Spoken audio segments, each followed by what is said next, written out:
University మంచి భవిష్యత్తు కోసం తెలుగు విద్యార్థులు ఇష్టపడే యూనివర్సిటీ. కాల్ 9059052378 9059052379.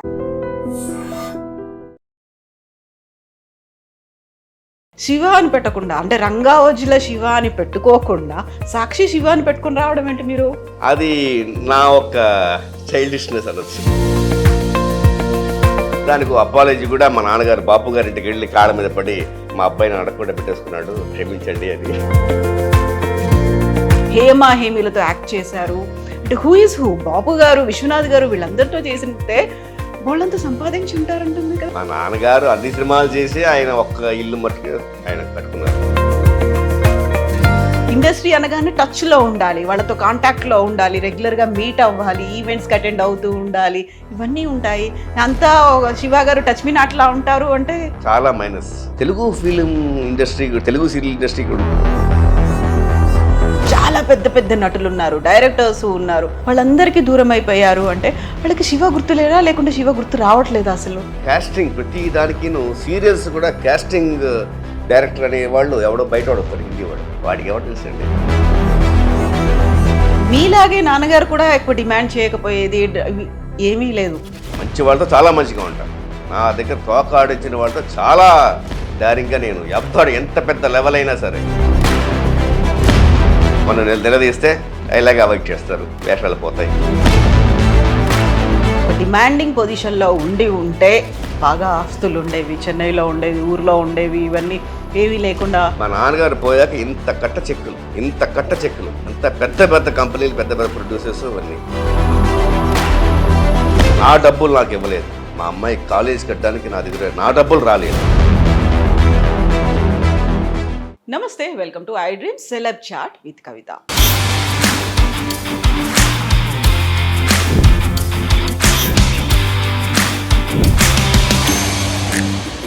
మనతో పాటుగా ఒక విశిష్టమైనటువంటి అతిథి ఉన్నారు. ఆయన ఎందుకంత విశిష్టం? మనకి వారసులు చాలామందే కనిపిస్తూ ఉంటారు సినీ ఇండస్ట్రీలో. కేవలం నటనని మాత్రమే కాకుండా తన పేరు చెడిపోకుండా సెలెక్ట్ చేసుకున్నటువంటి పాత్రలతో ముందుకు వెళ్ళడం, అది కూడా 25 years కంప్లీట్ చేసుకోవడం మామూలు విషయం కాదు కదా. ఎస్, అలాంటి పర్సన్ని కలవడానికే మనం హైదరాబాద్ నుంచి చెన్నైకి వచ్చాం.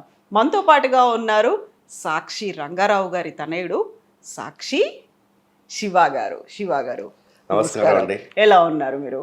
చాలా బాగున్నాం, బ్రహ్మాండంగా ఉన్నాం. థ్యాంక్ యూ సో మచ్ మాకు టైం ఇచ్చినందుకు. అయ్యో భలేవారు, ఇట్స్ అవర్ ప్లెజర్.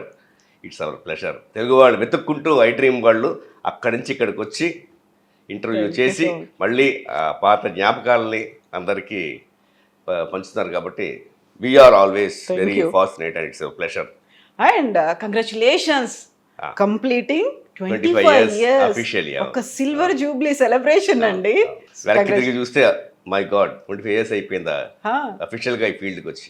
సో ఒకవైపు సాక్షి రంగారావు గారు అంటేనేమో సాక్షి సినిమాలో చేశారు కాబట్టి రంగారావు గారికి, అంతకుముందు ఎస్వి రంగారావు గారు ఉన్నారు. మీరు కూడా శివ అని పెట్టకుండా, అంటే రంగావజుల శివ అని పెట్టుకోకుండా సాక్షి శివ అని పెట్టుకుని రావడం ఏంటి మీరు? అది నా ఒక చైల్డిష్నెస్ అనొచ్చు. అంటే ఎస్వి రంగారావు గారికి కాంట్రాస్ట్గా ఏ రంగారావు అంటే సాక్షిలో నాన్నగారికి మంచి వేషం, చాలా అప్లాజ్ వచ్చింది. దాంతో రంగారావు బాగా చేశాడే. Very first movie age character, చాలా మంచి క్యారెక్టర్ ఇచ్చారు బాపు గారు. సో అప్పుడు ఏ రంగారావు సాక్షి రంగారావు చెప్తే అప్పుడు సెకండ్ పిక్చర్ నుంచి బాపు గారు ఆ రంగావజ్జుల ఇంటి పేరు తీసేసి సాక్షి రంగారావు అని పెట్టారు. అది ఇంటి పేరు అయిపోయింది. మరి నాది వెంకట శివరామయ్య నా అసలు పేరు. అందుకు నేనే మామూలుగా రామయ్యని కట్ చేసి సాక్షిని జోడించి సాక్షి శివ అని పెట్టుకున్నాను. దానికి అపాలజీ కూడా మా నాన్నగారు బాపు గారింటికి వెళ్ళి కాళ్ళ మీద పడి నాకైతే మీరు పెట్టారు ఆ పేరు, మా అబ్బాయిని అడగకుండా పెట్టేసుకున్నాడు, క్షమించండి అని బాపు గారి దగ్గర ఆయన ఇంటికి వెళ్ళి కాళ్ళ మీద పడి ఆయన అపాలజీ అడిగారు. దానికి బాపు గారు నవ్వి ఏ రంగారావు దీంట్లో ఏముందయ్యా అని చెప్పి ఆయన అంత సెన్సిటివ్, అంత డిసిప్లిన్ మా నాన్నగారు. సో నేను ఇంట్లోకి ఎంటర్ అవ్వగానే ఎటు చూసినా నాకు దేవుడి పటాలు, దేవుడి ఫోటోలే కనిపిస్తున్నాయి, జపమాలలు కనిపిస్తున్నాయి. చాలా భక్తి ఎక్కువ మీకు? డెఫినెట్గానండి. నేను గాడ్కి సరెండర్ అయ్యాను. టోటల్గా సరెండర్. ఇంకా ముందు నుంచి ఉందా అలా? చిన్నప్పటి నుంచి చిన్నప్పటి నుంచి నాకు దేవుడు అంటే నమ్మకం, దేవుడిని నమ్ముకున్నాను. ప్లస్ ఏంటంటే నా జీవితం, నేను ఈ ఫీల్డ్లోకి వచ్చి ఇంత పేరు తెచ్చుకుని ఇంతమందితో యాక్ట్ చేయడం అనేది నా కళ కాదు, నాకు అసలు కళే లేదు. I didn't have a dream at all. మా నాన్నగారు ఊహించలేరు, మా అమ్మగారు ఊహించలేరు, ఎవరు ఊహించలేరు. ఎందుకంటే నాకు అసలు చదువు రాల. మా అన్నయ్య మంచి వెల్ ఎడ్యుకేటెడ్, మా అందరికన్నా మా అక్కయ్య షీ ఈజ్ వెల్ ఎడ్యుకేటెడ్. వాళ్ళిద్దరూ బాగుండగా టోటల్ వరీ అంతా నా మీదే, మా పేరెంట్స్కి. ఎంతవరకు చదువుకున్నారు? నేను +2 ఫెయిల్. అవునా? అంతే. ఆ తర్వాత ఏముంది, ఏదో చిన్న చిన్న ఉద్యోగాలు చేయడం, అటెండర్గా చేయడం, అటు సేల్స్ మ్యాన్గా ఎగ్జిబిషన్స్లో వర్క్ చేయడం, అలాగ టైంపాస్ చేస్తూ మన తెలుగు వాళ్ళ కంపెనీలో మల్లాది గ్రూప్ అని 1991 అక్టోబర్ 24th మా నాన్నగారి మొహం చూసి ఒక తెలుగువాడుగా, ఒక బ్రాహ్మణుడిగా వాళ్ళు ఇచ్చారు. అక్కడ ఒక 10 ఏళ్ళు నేను పనిచేశాను. అది నా టర్నింగ్ పాయింట్. అక్కడ మా వైస్ చైర్మన్ మల్లా సత్యానందమూర్తి గారు, ఆయన ఎలాంటి వాడు, శ్రీనాథు లాంటి వాడు. పనికి పని, అటు ఎంటర్టైన్మెంట్, అటు మ్యూజిక్, అటు కల్చరల్ ప్రోగ్రామ్స్ అన్నిటికీ ఆయన ప్రోత్సహిస్తారు. ఇక్కడ చెన్నైలో ఆయన చాలా పెద్ద విఐపి. పెద్ద పెద్ద సినీ ప్రముఖులందరూ ఆయన తెలుసు, పిలిచి సన్మానిస్తారు అన్నమాట ఆయన. అలాంటి ఆయన ప్రతి కల్చరల్ ప్రోగ్రాంలో నాటకాలు వేయించి, నేను మా నాన్నగారి పాత్రలు వేసి, మా నాన్నగారు అప్పుడప్పుడు డైరెక్ట్ చేసేవారు. అలా చేసి మోన్ యాక్టింగ్, అల్లూరి సీతారామరాజు ఇవన్నీ చేసి ఆయన నాకు, అంటే నేను ఉద్యోగం చేస్తూ అఫీషియల్గా 25 years, బట్ కానీ ఉద్యోగం చేస్తూ నేను ఒక 3-4 years నేను చేశాను. డీడీకి అలాగే 13 episodes అవన్నీ వస్తాయన్నమాట. అలా వచ్చి అలా చేస్తూ ఉండేవాడిని. సో లీవులు కొంచెం ఎక్కువ వేసేటప్పటికి నాది పెద్ద ఉద్యోగం కాదు, ఐఎమ్ జస్ట్ క్లర్క్ అన్నమాట, టైపిస్ట్ అక్కడ. సో మా బాస్ ఏం చెప్పారంటే, శివరామయ్య లీవులు ఎక్కువ పెడుతున్నావు, ఏం పర్లేదు కానీ నీకు ఏడాది టైం ఇస్తా, వెళ్ళు, హ్యాపీగా వెళ్ళు, ఫెయిల్ అవుతే నీ ఉద్యోగం నీకుంది అని ఆ ధైర్యం ఇచ్చారు, భరోసా ఇచ్చారు. ఇంకా మనకు వెనక్కి తిరిగి చూడకుండా 2000 midలో నేను ప్రొఫెషనల్గా ఉద్యోగాన్ని వదిలేసి మా అమ్మాయి పుట్టినరోజు అదే అఫీషియల్గా పెట్టుకున్నాను. నా మొట్టమొదటి సీరియల్ పవిత్ర బంధం జెమినీలో ఆ రోజు టెలికాస్ట్ అయింది, రాత్రి టెలికాస్ట్ అయింది, మా అమ్మాయి పొద్దున పుట్టింది. అదృష్టం అలా కలిసి వచ్చింది లక్ష్మీదేవి రూపంలో మీకు. అండ్ సాయి లలిత, మీ పాపకు కూడా బర్త్డే విషెస్ అండి. Thank you.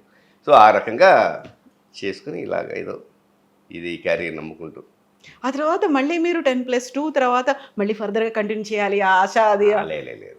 ఈ సినిమా, ఈ సీరియల్స్, ఈ ఫీల్డ్కి వచ్చే ముందే మా వాళ్ళ బలవంతం మీద BA కట్టాను, MA కట్టాను, వెళ్ళడం సరదాగా ట్రైన్లోనే ఎక్కడికో వెళ్ళడం, ఉత్తి పేపర్ ఇచ్చి రావడం. మనకు అసలు ఓపెన్ యూనివర్సిటీలో కట్టేశారు. ఉత్తి పేపర్లు ఇస్తే వాళ్ళు 2 మార్కులు 3 మార్కులు వేసేవాళ్ళు, వాళ్ళకి సిగ్గేసి. అలాగా మనకు అసలు జాలి కలిగి అలా అప్పట్లో మనకి గురుని యొక్క చూపు మన మీద లేదు అసలు, చదువులో శూన్యం. బట్ ఇంటికి లక్ష్మీదేవి వచ్చిన తర్వాత మాత్రం మల్లాది గారు చెప్పిన మాట, ఒక 1 year టైం అన్నారు, దాన్ని ఇంకా వదులుకోవాల్సి వచ్చింది. 2003 దాకా అసెండింగే. 2013 వరకు అటు ఫుల్గా నేను బ్రహ్మాండంగా మంచి బిజీగా ఉన్నాను. మళ్ళీ కొంచెం డౌన్ఫాల్, అలాగా గ్యాప్లు. అంటే ఏంటంటే నేను ఇప్పటిదాకా 25 ఏళ్లలో ఎవరిని ఒక ఆఫర్ ఫోన్ చేసి కానీ ఆఫీస్కి వెళ్ళి కానీ అడిగింది లేదు. I have a principle. అంటే మా నాన్నగారు, నేను ఫీల్డ్కి రాక మునుపు I know what is industry. మా నాన్న కష్టాలు చూసేవాడిని, సుఖాలు చూసేవాడిని. సో అవసరం ఉంటే ఎక్కడ ఉన్నా you will get a call, will get offer. అవసరం లేకపోతే ఇక్కడ ఒళ్ళో కూర్చున్నా కూడా మనం కనబడం. అది నాకు బాగా ఇంపాక్ట్ పడిపోయింది. అందుకు నేను I don't want waste my efforts. అవసరం ఉంది, పిలుస్తారు అంతే. Rest I leave it to my God. My prayers always with God. నువ్వు చూసుకోని ఆయన. మా నాన్నగారికి అయితే he had a passion, he had an aim, actor అవ్వాలని. ఆయన అటు డిప్లొమా ఇన్ యాక్టింగ్ నేర్చుకుని డ్రామాలో బ్రహ్మాండమైన పేరు తెచ్చుకుని, ఆయన విత్ రికమెండేషన్ పెద్ద పెద్ద వాళ్ళతోటి, హేమ హైవీలతోటి రికమెండేషన్ చేసుకుని చెన్నైకి వచ్చారు. ఫండ్స్ అన్ని కలెక్ట్ చేశారు వాళ్ళ కొలీగ్స్ అక్కడ. అలా వచ్చారు. ఆయనకి ప్యాషన్ ఉంది, నాకు ప్యాషన్ లేదు, ఏం లేదు. అందుకని నాకు దేవుడు ఇదే నాకు ఎక్కువ. ఒక ప్రోత్సాహం మాత్రం వచ్చింది మీకు. యా మా మా గాడ్ ఫాదర్, మా మెంటర్, ఆయన ద్వారా నాకు ఆ హామీ ఇచ్చారు కదండి. అవును. నీ ఉద్యోగం నీకుంది, వెళ్ళు నా ధైర్యం ఇచ్చారు. ఇప్పుడు దేవుడికి నేను సరెండర్ అయ్యాను అన్నారు. ఎంతసేపు పూజలు చేస్తారు మీరు? ఎంతసేపు కాదండి, సాటిస్ఫాక్షన్గా మనకి మనం చేసేది కరెక్టా అనేది మనకు అనిపించాలి. ఏదో మంత్రాలు దొలిచేసి నేర్చుకున్నది గురువుగారు చెప్పింది అలా కాదు. మామూలుగా ఒక 2 hours 2.5 hours పడుతుంది విత్ స్మాల్ బ్రేక్స్. నాకు అప్పుడు మధ్య మధ్యలో బాగా ఆకలిస్తుంది అందుకని ఒక 2-3 levels చేసుకుంటా పూజలు. నేను సంధ్యావందనం అనేది ఒక 30 గంట పైన చేస్తా. ఆ గాయత్రి చేయడం అవన్నీ కలిపితే ఒక 30 గంట పైన అవుతుంది.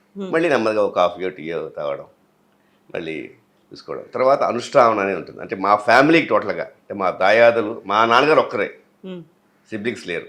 మా దయాదులు అందరూ విజయవాడ. వాళ్ళందరికీ ఏంటంటే లక్ష్మీ గణపతి విజయవాడలో బ్రహ్మాండమైన కనకదుర్గ గుడి ఎంత ఫేమస్, విజయవాడలో లక్ష్మీ గణపతి గుడి అంత ఫేమస్. ఆయన చూసి కానీ పైకి వెళ్ళరు. వాళ్ళందరూ లక్ష్మీ గణపతి ఉపదేశం ఉంది. బట్ వాళ్ళు బాగా ప్రిన్సిపల్డ్ వాళ్ళు. మనం కొంచెం ఆ అలవాటు ఇవ్వాలట్టు డెఫినెట్గా ఉన్నాయి మనకి. ఏం అలవాట్లు ఉన్నాయి? ఉంటాయి, స్మోకింగ్ ఉంటాయి, ఇంకేవో పార్టీకి వెళ్తే ఉంటాయి. అందుకని అటు మా వాళ్ళు ఒరే ఇవన్నీ చాలా పవర్ఫుల్ మంత్రం రావని చెప్పి ఇవ్వలేదు నాకు. ఓకే. ఆ ఉపదేశం ఇవ్వాల. కానీ మా అమ్మ ఒరే తీసుకోరా తీసుకోరా, మన వాళ్ళందరూ ఉపదేశిస్తారంటే అప్పుడు ఇక్కడ మా గురుగారు, ఒక గణపతి వారు ఉన్నారు మా గురుగారు, ఆయన దగ్గర గ్రహణం రోజు చక్కగా తీసుకుని చేస్తున్నాను. అలాగే శివ పంచాక్షరి కూడా తీసుకున్నాను.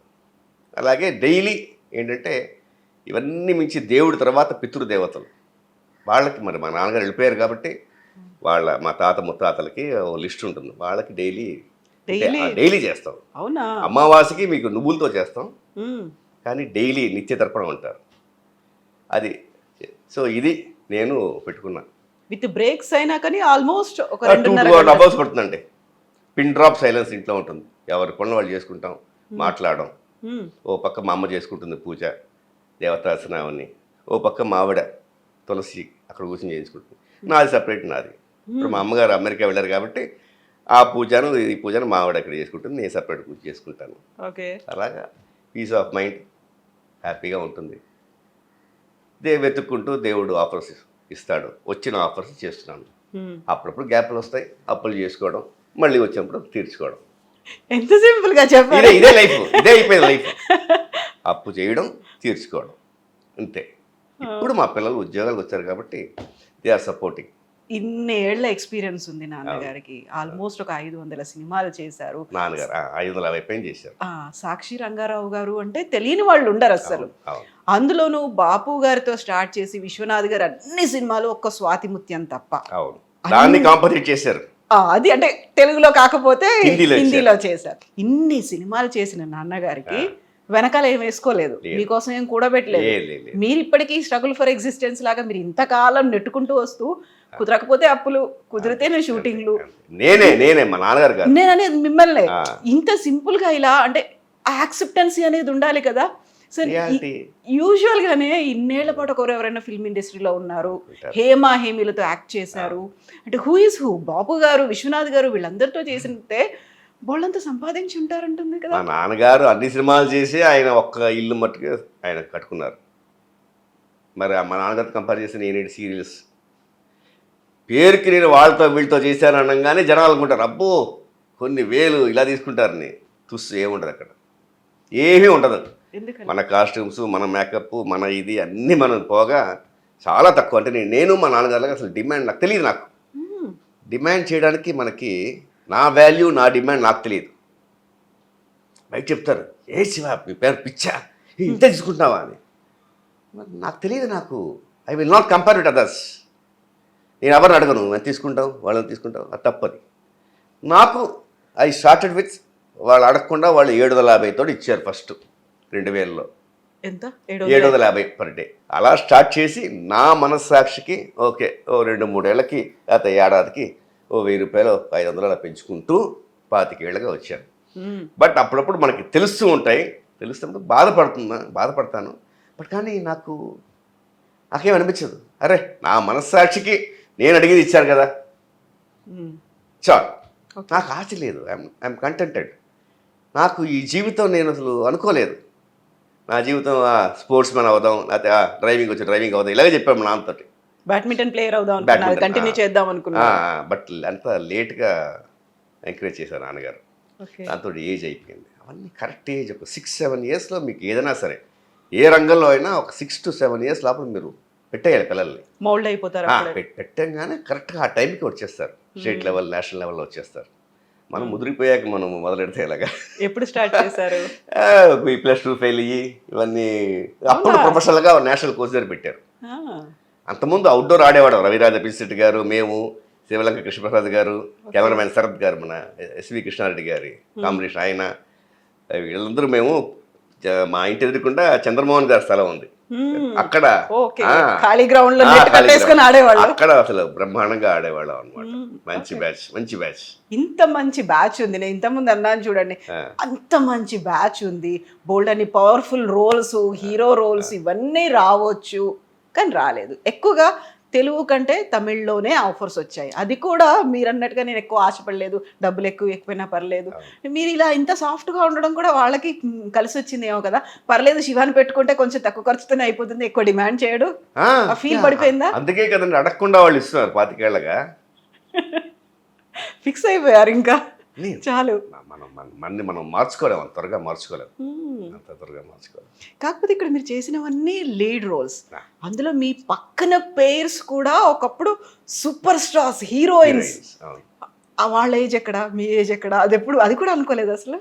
అంటే నాకు రాధిక గారితో అనిపించింది, చిట్టెమ్మలో చేసేటప్పుడు తమిళ్లో రాధిక గారితో ఫస్ట్ షార్ట్ చేస్తున్నప్పుడు అసలు ఆవిడేమో కొంచెం తమిళ్ నేటివిటీ తోటి ఒక ఊర్లో ఇంటీరియర్ తమిళనాడులో చేసుకొచ్చింది. నేను చూస్తుంటే నాకే ఒకలాగా అనిపించింది, ఏంట్రా బాబు నేను ఇంత చిన్నపిల్లాడిలా ఉన్నాను, ఆవిడ పక్కన నేను పేరేంటి అవన్నీ చూస్తుంటే చాలా నాకు అనిపించింది. ఆవిడతో కష్టపడ్డా స్టార్టింగ్, అంటే ఆ కాన్షియస్నెస్ నాకు లోపల ఉంది. తర్వాత కొన్ని రోజుల తర్వాత ఆవిడే అడిగింది, శివ ఏమనుకుంటున్నా జనాల్ని.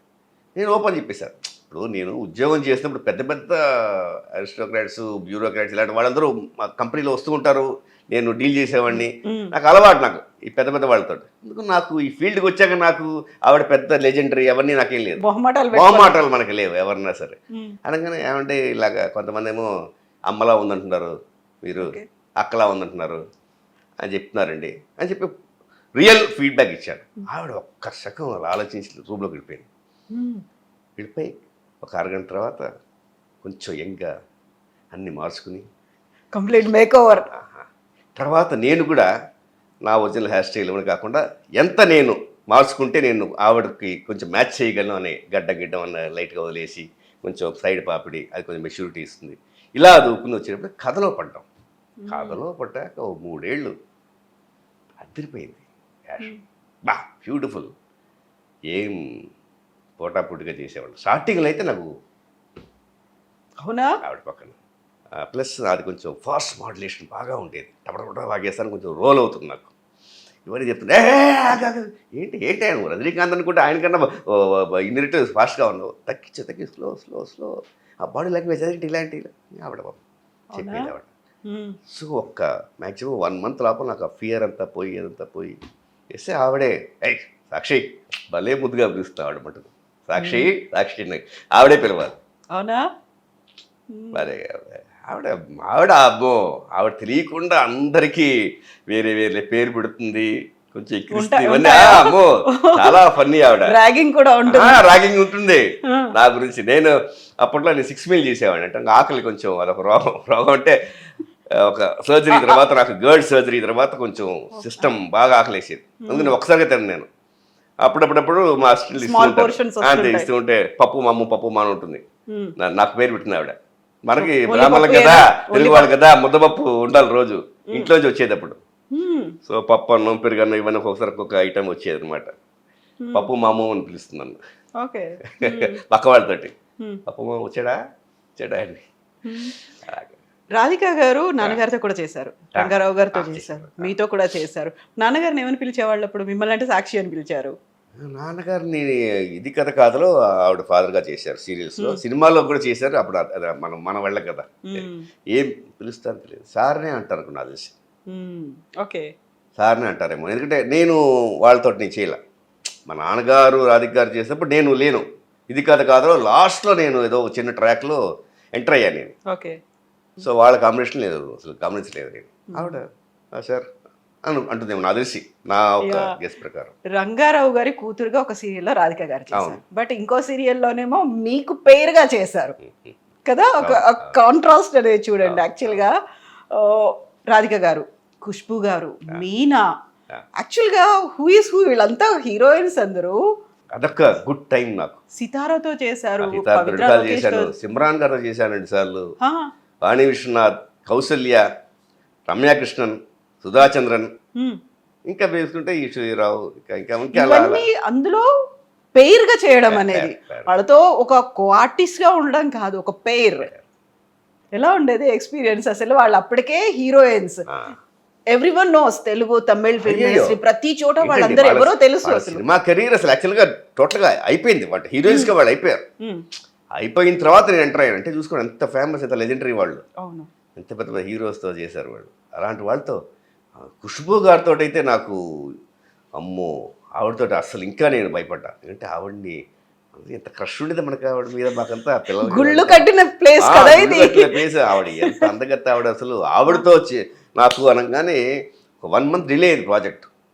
ఆ డిలే అవుతున్న కొద్దీ నాకు టెన్షన్, నాకు ఉంటుందా, జరుగుతుందా లేదా కానీ అది కూడా ఫ్యూ డేస్. ఎందుకంటే ఆవిడ బా ఎంత చక్కగా ఆర్టిస్ట్ ప్యాక్ చేస్తూ చక్కగా చేస్తే ఆ క్యారెక్టర్కి నాకు స్టేట్ అవార్డు వచ్చింది. అందులో మీరు చేసింది విలన్ రోల్. విలన్, హీరోనే బట్ తర్వాత యాంటీ హీరో అవుతాను. దానికి తమిళనాడు స్టేట్ అవార్డు బెస్ట్ విలన్గా వచ్చింది ఖుష్బు గారితో. ఆవిడ్ని సైకోగా బిహేవ్ చేసి ఫస్ట్ లవ్ చేసి తర్వాత నా అన్నయ్య పెళ్లి చేసుకుంటాడు, అందుకుని నేను కక్ష కట్టి సైకోగా బిహేవ్ చేసి అలా చేసి అది మన కరుణాది గారి ఛానల్లో ఫస్ట్ స్లాట్ అది కలేదర్ టీవీలో. అలాగే ఆవిడతో నాకు బాగా భయం వేసింది రాధిక గారి తర్వాత నాకు సిమ్రాన్ గారితో కానీ, సితార గారితో కానీ, వాణి విశ్వనాథ్ గారితో కానీ ఆ భయం పోయింది నాకు. మీనా గారితో కూడా పెద్ద భయపడలేదు.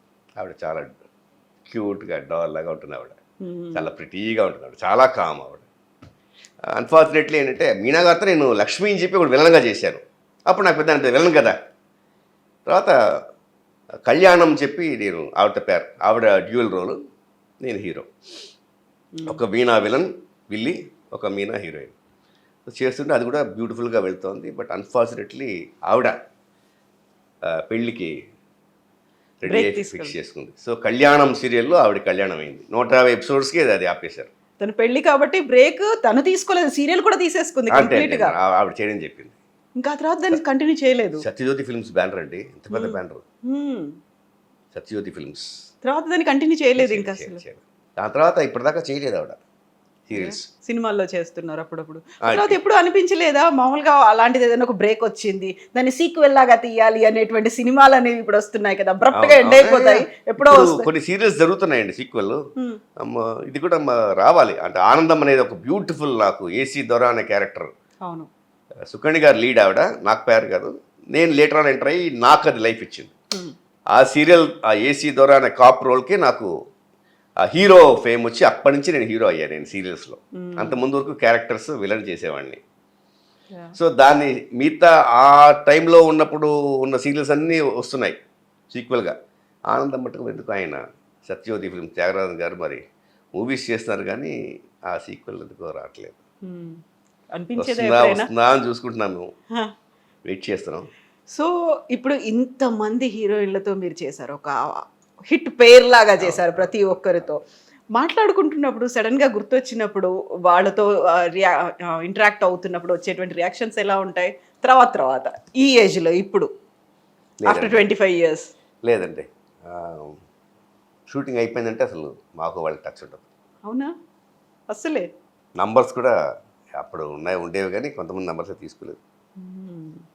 రాధికారితో నేను మళ్ళీ ఆవిడకి అన్నయ్యగా చేశాను, చంద్రకుమారి అన్నయ్యగా చేశాను. దాని తర్వాత ప్రాజెక్ట్ ఉన్నంత వరకే, దాని తర్వాత మనం అసలు టచ్లో ఉండవు. అంటే నేను కొంచెం PR 0. ఎందుకలా? నాకెందుకో కొంచెం రిజర్వ్డ్గా నేను చెప్తా కదండి, నాకు ఈ ఫీల్డ్ అంటేనే ప్యాషన్ లేదు. I'm not passionate about this profession. అదో పెద్ద మైనస్ నాకు తెలిసి. ప్యాషనేట్ ఉండాలి, ఒక ఇష్టం ఉండాలి. నాకు ఇష్టం కాదు, నాకేంటంటే డబ్బులు తీసుకుంటున్నా, I want to behave like a professional. ఆ తర్వాత సీరియల్ అయిపోయిందే డిటాచ్ అయిపోయింది. అంతే అంతే అంతే. చాలా నష్టం కదా ఇలా. ఒకటే నష్టమే. యూజువల్ గా ఇండస్ట్రీ అనగానే టచ్ లో ఉండాలి, వాళ్ళతో కాంటాక్ట్ లో ఉండాలి, రెగ్యులర్ గా మీట్ అవ్వాలి, ఈవెంట్స్ కి అటెండ్ అవుతూ ఉండాలి, ఇవన్నీ ఉంటాయి. అంతా శివ గారు టచ్ మీ నాట్లా ఉంటారు అంటే చాలా మైనస్. చాలా Telugu film industry, Telugu serial ఇండస్ట్రీకి ఉండేది అప్పుడు మంచి బ్యాచ్. ఓకే. అసలు అప్పుడైతే అసలు అంటే ఫీల్డ్లోకి వచ్చిన కొత్త కదా, అప్పట్లో పెద్ద పేరు, అంటే మంచి పేరు, హీరో అనే ఇమేజ్ రాకుండా క్యారెక్టర్ విలన్స్ చేసేవాడిని. అప్పుడు మనం వచ్చిన కొత్త. ఇప్పుడు ఒక ఎలకనో ఒక పిల్లినో బోన్లో కట్టేసి ఒక్కసారి వెళ్తే ఎలా ఉంటుంది, దానికి ప్రపంచం అంతా బ్రహ్మాండంగా ఉంటుంది. ఆ టైంలో నేను 30 రోజులు 40 రోజులు చేసేవాడిని, చిన్న క్యారెక్టర్లు కదా, 2 షూటింగ్లు 3 షూటింగ్లు చేసేవాడిని. అప్పుడు నాకు ఫ్రెండ్ సర్కిల్ ఇవన్నీ కొత్తగా ఉండేది. అబ్బో అందమైన అమ్మాయిలతో మాట్లాడటం, అబ్బో స్టార్స్ వాళ్ళు సెలబ్రిటీ వీళ్ళందరూ పరిచయం అవ్వడం. ఆ పరిచయంతో మేము ఒక కొన్నేళ్ళు అసలు షూటింగ్ లేకపోతే ఎవరో ఒకరింట్లో ఏదో పార్టీ చేసుకోవడం, ఏదో ఒక వీకెండ్ పార్టీలు, వీకెండ్ షూటింగ్ లేకపోతే ఇంకా వాళ్ళు మా ఇంట్లోనో మేము వాళ్ళ ఇంట్లోనో అలాగా ఒక బ్యాచ్ ఉండేది. ఓకే. అలాగా మా చక్కగా ఎంజాయ్ చేసేవాళ్ళం. అలాగే పంచుకునేవాళ్ళం. రై నాకు ఫోన్ వచ్చింది రై ఆఫీస్ నుంచి, రై నువ్వు చేయరా నేను చేస్తాను. అలా మేము మంచి షేరింగ్ అనేది ఉండేది, బాగుండేది ఇండస్ట్రీ. ఇక్కడి నుంచి వెళ్ళిపోయింది ఉత్తి తమిళ్, ఇప్పుడు ఇక్కడ ఉంది కాబట్టి నాకు కొంచెం పేరు రాగా కొంచెం నేను కొన్ని మార్చుకున్నాను ఏంటో, నేనే లిమిటెడ్ చేసుకున్నాను, ఒక చిన్న సర్కిల్ని ఏర్పరచుకున్నాను. ఇప్పుడు ఈ ఇండస్ట్రీలో ఇప్పుడు మీరు బ్యాడ్మింటన్ ఆడినటువంటి రోజుల నుంచి 25 ఇయర్స్ కంప్లీట్ అయ్యి ఇప్పుడు ఈ రోజు మీరు ఇక్కడ కూర్చున్నారు అనుకుంటే, ఉన్నటువంటి సర్కిల్ వెరీ లిమిటెడ్ సర్కిల్. అంటే అందరూ చాలా పెద్ద పెద్ద నటులు ఉన్నారు, డైరెక్టర్స్ ఉన్నారు, ఫిల్మ్ ఇండస్ట్రీలో సెటిల్ అయిన వాళ్ళు, బ్లాక్ బస్టర్ మూవీస్ ఇచ్చిన వాళ్ళు ఉన్నారు. వాళ్ళందరికీ దూరం అయిపోయారు అంటే వాళ్ళకి శివ గుర్తులేదా, లేకుంటే శివ గుర్తు రావట్లేదు అసలు? డెఫినెట్గా వాళ్ళకి. అంటే ఇప్పుడు మీకు ఏంటంటే అండి, ఈ కాస్టింగ్ ప్రతి దానికిను సీరియల్స్ కూడా కాస్టింగ్ డైరెక్టర్ అనే వాళ్ళు ఎవడో బయట వాడు వస్తాడు, హిందీ వాడు, వాడికి ఎవరు తెలుసు అండి. అది ఒకటి చాలా పెద్ద మైనస్ జరుగుతుంది ఇక్కడ ఇండస్ట్రీలో. తెలుగు సినిమాలైనా కూడా హిందీ వాడు అక్కడి నుంచి వాడు కాస్టింగ్ చూస్తాడు, వాడు సీరియల్స్ అన్నా కూడా వాడు ఇంకో లాంగ్వేజ్ రీజన్ వాడు చూస్తాడు. అలా చూస్తే వాళ్ళకి ఎవరు జ్ఞాపకం వస్తారు, వాళ్ళకి ఎవరెవరో ఇచ్చేస్తారు. దాంట్లోంచి మనమేమో ఇలా కూర్చున్నాం, ఎవరికి ఫోన్ చెయ్యం, ఎవరికి చెయ్యమని. మరి ఎలా వస్తాయి ఆపర్చునిటీస్? ఇవన్నీ మీరి ఏవో ఇన్నేళ్ళు వస్తారంటే అంతా దేవుడే. అది ఆ నమ్మకం పెరుగుతూనే ఉంది. అలా అయినా అప్సెట్ అవుతూ ఉంటాం గ్యాప్ వచ్చినప్పుడు. అవన్నీ మన బ్యాడ్ కర్మ, గుడ్ కర్మ, we have to face. Sustain అవ్వాలి, సర్వైవ్ అవ్వాలి, అంతే. అలా ముందుకు వెళ్తూ ఉండాలి. అలా ముందుకి. ఇప్పుడు మళ్ళీ మన నాన్నగారి గురించి మాట్లాడుకుంటే, రంగారావు గారేమో తను ఫిల్మ్ ఇండస్ట్రీకి రావాలనుకున్నారు. ఆయన ఉద్యోగం చేస్తున్నప్పటికీ కొంతమంది చందాలు వేసుకుని నువ్వు వెళ్ళు బాబు, మద్రాసుకు వెళ్ళు, నువ్వు ట్రైనింగ్ తీసుకో అని ఇక్కడ పంపించారు. ఇక్కడ అష్ట కష్టాలు పడ్డారు, ఆయన వచ్చారు. మీరేమో అనుకోకుండా ఏదో అలా ప్యాషన్ లేకపోయినప్పటికీ వచ్చేసి ఇక్కడ ఉన్నారు. నాన్నగారు ఇన్నేళ్ళు ఇక్కడికి వచ్చాకే పుట్టాను నేను, చెన్నైకి వచ్చాకే. మా అన్నయ్య కానీ నేను కానీ చెన్నైకి వచ్చాక మేము పుట్టాం. అక్కడ వైజాగ్లో ఉన్నప్పుడు మా అక్కే పుట్టింది. సో ఇన్నేళ్ళు ఆల్మోస్ట్ 550 పైగా సినిమాలు నాన్నగారు చేసిన తర్వాత ఒక్కసారి ఆ రోజుల్ని కనుక చూసుకుంటే, మీలాగే నాన్నగారు కూడా ఎక్కువ డిమాండ్ చేయకపోయేది ఏమీ లేదు అస్సలు. ఇంకా నేను చాలా ధైర్యవంతుడిని, డేరింగ్, మంచికి మంచి, చెడుకి చాలా చెడుగా ఉంటాను నేను. అంటే చెప్తున్నా, మంచి వాళ్ళతో చాలా మంచిగా ఉంటా, నా దగ్గర తోకాడించిన వాళ్ళతో చాలా డేరింగ్గా నేను. ఎవ్వడు ఎంత పెద్ద లెవెల్ అయినా సరే తగ్గేదిలే, అలా ఉంటాం. కానీ మా నాన్నగారు ఫైట్, చాలా పిరికి, చాలా భయం. ఆయన అమ్మో చాలా పిరికి మనిషి ఆయన. నాకు మా అమ్మ ధైర్యం వచ్చింది, మా మెటర్నల్ గ్రాండ్ ఫాదర్ ఆయన ధైర్యం వచ్చింది, గట్టిగా ఉండేవాళ్ళ. ఓకే. అలాగే మా తాతగారు మేము చూడలేదు, మా నాన్నగారే చిన్నప్పుడు ఆయన కూడా మంచి ఆ పోలికలు వచ్చాయి. మా నాన్నగారు పోలికలు, ఆ పిరిగితనం అనేది రాల. అంటే ఏంటంటే ఆ పిరిగితనం, ఆ భయం మా నాన్నగారు ప్లస్ అయింది కాబట్టి ఆయనకి ఇష్టం ఉన్న ఫీల్డ్లో మరి అంతమంది హేమీల్లో అప్పట్లో ఇండస్ట్రీలో మీకు ఆపర్చునిటీ రావాలంటే ఎంత ఉండాలండి, ఎన్ని క్వాలిటీస్ ఉండాలి, అది ఆయనకు ప్లస్ అయింది. నాలాంటి యాటిట్యూడ్ ఉంటే సినిమాలో అలా ఉండాలి. అంటే మన మన మన ఏంని మనం అలా మన మైండ్లో పెట్టుకుని కొన్ని మైనస్లు జరిగినా కూడా దాన్ని ఓర్చుకుంటూ సహనంతో ఇలా చేసుకుంటూ కామ్గా ఉండి చూసి చూడండి వదిలేసి వెళ్ళిపోతూ ఉండాలి. అప్పుడు కొంచెం రీచ్ అవ్వచ్చు నాన్నగారు లాగా. అలాంటి అన్యాయం జరిగింది అంటే మనం నిలదీస్తే ఇలాగే అవాయిడ్ చేస్తారు, వేషాలు పోతాయి, రావు, తగ్గుతాయి. ఎప్పుడైనా అనిపించిందా నాన్నగారు అలా భయపడుతూ ఉండకపోయినా, లేకపోతే ఒక డిమాండింగ్ పొజిషన్లో ఉంటే బాగా ఆస్తులు ఉండేవి, చెన్నైలో ఉండేవి, ఊర్లో ఉండేవి, ఇవన్నీ ఏమీ లేకుండా మేము స్టిల్ అనుకునే ఉంటామండి. ఏంటి ఎందుకు మీద భయపడతారు, అడగండి, పేమెంట్లు చెక్కులు ఉన్నాయి, బౌన్స్ అవుతున్నాయి, అడగండి. నేను అప్పటికి బౌన్స్డ్ చెక్కులు కూడా ఉండేవా? మా నాన్నగారు పోయాక ఇంత కట్ట చెక్కులు అంత పెద్ద కంపెనీలు, పెద్ద ప్రొడ్యూసర్స్ అవన్నీ. ఎప్పుడు అడగలేదు నాన్నగారు అసలు. అలా చెప్పేసాను. సినిమాలు రిలీజ్ అయ్యాయి, కొన్ని మేము కూడా వెళ్ళిపోయేవాళ్ళం. మా నాన్నగారు అంటే రారా అని చెప్పి తీసుకెళ్ళేవారు. అలా గంటల కూర్చునేవాళ్ళం. మేము ఇలా ఫ్రంట్లో కూర్చుంటూ ఉంటాం. పెద్దవాళ్ళు పేరు ఎందుకునండి, పెద్దవాళ్ళు వెనకాల దారి వెళ్ళిపోయేవాళ్ళు. అలా సాయంత్రం దాకా కూర్చునేవాళ్ళు. అప్సెట్ అయి వచ్చేవారు పాపం. ఆ సినిమా రిలీజ్ అయిపోయేది, పేరు వచ్చేది, ఓన్లీ తెర మీద సాక్షి రంగారావు గారు పేరు కనిపించేది. 2-3 దాంట్లో ఒక 2 ఎక్కొట్టిన వాళ్ళు మళ్ళీ అసలు వాళ్ళ ప్రొడక్షన్ తీయలేదు. ఒక్కళ్ళ మటుకు ఆ పేరు వద్దు. ఆవిడ లెజెండ్. బ్యాడ్ టైం ఆవిడ కొంచెం బ్యాలెన్స్ పెట్టింది. బట్ ఎంతోమందికి ఆవిడ ప్రొడ్యూసర్గా చాలా చేసింది కాబట్టి ఆవిడ పేరు నేను క్షమించేశాను. Bad time. మా అమ్మాయికి నా డబ్బులు నాకు ఇవ్వలేదు. మా అమ్మాయి కాలేజీకి కట్టడానికి నా దగ్గర నా డబ్బులు రాలేదు. నా స్నేహితుడు నాతో పాటు ఉద్యోగం చేసిన అతను తెలుసుకొని వచ్చి మా అమ్మాయి కాలేజ్ ఫీజు కట్టాడు. అలా ఎవరో ఒకరు ఉంటారు అనేది ఉంటుంది అంతే. ఇంకా బ్యాడ్ టైం అనేది అందరికీ వస్తుంది, కానీ వచ్చినప్పుడు కూడా నువ్వు ధర్మంగా ఉన్నావా అదే. కానీ కొంతమంది లెజెండరీ వాళ్ళు కూడా ఆ ధర్మాన్ని పాటించరు. అక్కడ మనకి ప్రాబ్లం అవుతుంది. వాళ్ళ కర్మ. అలాగా ఒక పేరు నేను చెప్పను నేను. అంటే ఆవిడ ఎంతోమందికి ఎన్నో ప్రొడక్షన్స్, ఎన్నో ఏళ్ళు కన్సిడర్ చేసి వదిలేస్తారు. ఇంకా లేదంటే నేను చెప్పి ఒక ప్రొడ్యూసర్ కేసు కూడా వేశాను. నాకు రావాల్సిన డబ్బు కన్నా ఎక్కువ ఖర్చు పెట్టి నేను గెలిచాను. నేను ఒక మనిషి, మగాయన. ఎందుకంటే ఏమంటే ఇదే మా జీవనం అండి, వేరే ప్రొఫెషన్ లేదండి. ఈ డబ్బులు వస్తేనే మేము మా ఇంట్లో మేము తిండి పెట్టగలగండి. నాది అది ఎక్కకపోతే ఎలాగా? ఎవరన్నా ఒకళ్ళు ఇట్లా చేస్తే కానీ వాళ్ళు భయపడరండి వాళ్ళు. ఇప్పుడు మీరు కార్పొరేట్ ఛానల్స్ వచ్చాక మీరు ప్రొడ్యూసర్స్ చూడండి, మీరు వాళ్ళకి హిస్టరీ ఉండదు. వాళ్ళకి అంతా దాంతో వాళ్ళు వచ్చి ఆ డబ్బుని పుల్ చేసి ఇక్కడ తెచ్చి. అంతకు ముందైతే ప్రొడ్యూసర్ అనే వాళ్ళకి ప్రొడ్యూసరే అదొక బిజినెస్, అదొక ఫేర్ బిజినెస్. వాళ్ళ బ్యానర్ వాల్యూ. అప్పట్లో ప్రొడ్యూసర్ అంటే ఆ పేరు కోసం వాళ్ళు ఎంత బ్రహ్మాండంగా చేసేవారు. మేము వినేవాళ్ళం, చూసేవాళ్ళం కూడా. ఇప్పుడు అది లేదండి. ఇప్పుడు అది లేదు. ఇప్పుడు ఎంతమంది మీకు పాత వాళ్ళు ఉన్నారు? మీకు రాధిక్ గారు, హోమ్ మీడియా అని సుజాత విజయ్ కుమార్ గారు, రమకృష్ణ గారు, పెద్ద వాళ్ళందరూ 10 ఏళ్ళు 15 ఏళ్ళు ఉన్న వాళ్ళందరూ పోయారు. ఇప్పుడు ఛానల్ వాళ్ళు ఎవరినో ఒకటి తీసుకొచ్చి వాళ్ళ ప్రొఫైల్ చూపించి వాళ్ళు ప్రొడ్యూసర్గా వస్తారు. వాడికి ఎథిక్స్ లేదు, వాడికి బ్యానర్ వాల్యూ తెలియదు. అంతలో వాడు సంపాదించాలని చూస్తాడు, ఎంత ఎగదబ్బాలని చూస్తాడు. అందులో హైదరాబాద్ జనాలు ఐఎమ్ వెరీ సారీ అండి, చాలా మా నాన్న లాంటి వాళ్ళు, చాలా పిరికి వాళ్ళు, అడగలేరు వాళ్ళు. నేను వెళ్ళిన ప్రాజెక్ట్స్కి నా దగ్గర తోకాడించలేదు. డబ్బులు టీడీఎస్ని కట్ చేసుకుంటారు, మళ్ళీ ఇవ్వరు. టీడీఎస్ కట్ చేసినప్పుడు నువ్వు టీడీఎస్కి నువ్వు పే చేయాలి. నువ్వు లేదంటే నువ్వు క్యాష్ ఇవ్వు. వైట్ అన్నప్పుడు వైట్ టీడీఎస్ కట్ చేయి. ఇలా జరిగాయి. 9 తర్వాత 11 ఫ్రీక్వెంట్గా 11, 12, 1 గంట అంతా వర్క్ చేస్తారు అక్కడ వాళ్ళు. పాపం హైదరాబాద్ ఆర్టిస్ట్ అందరికీ నేను చాలామంది చూశాను.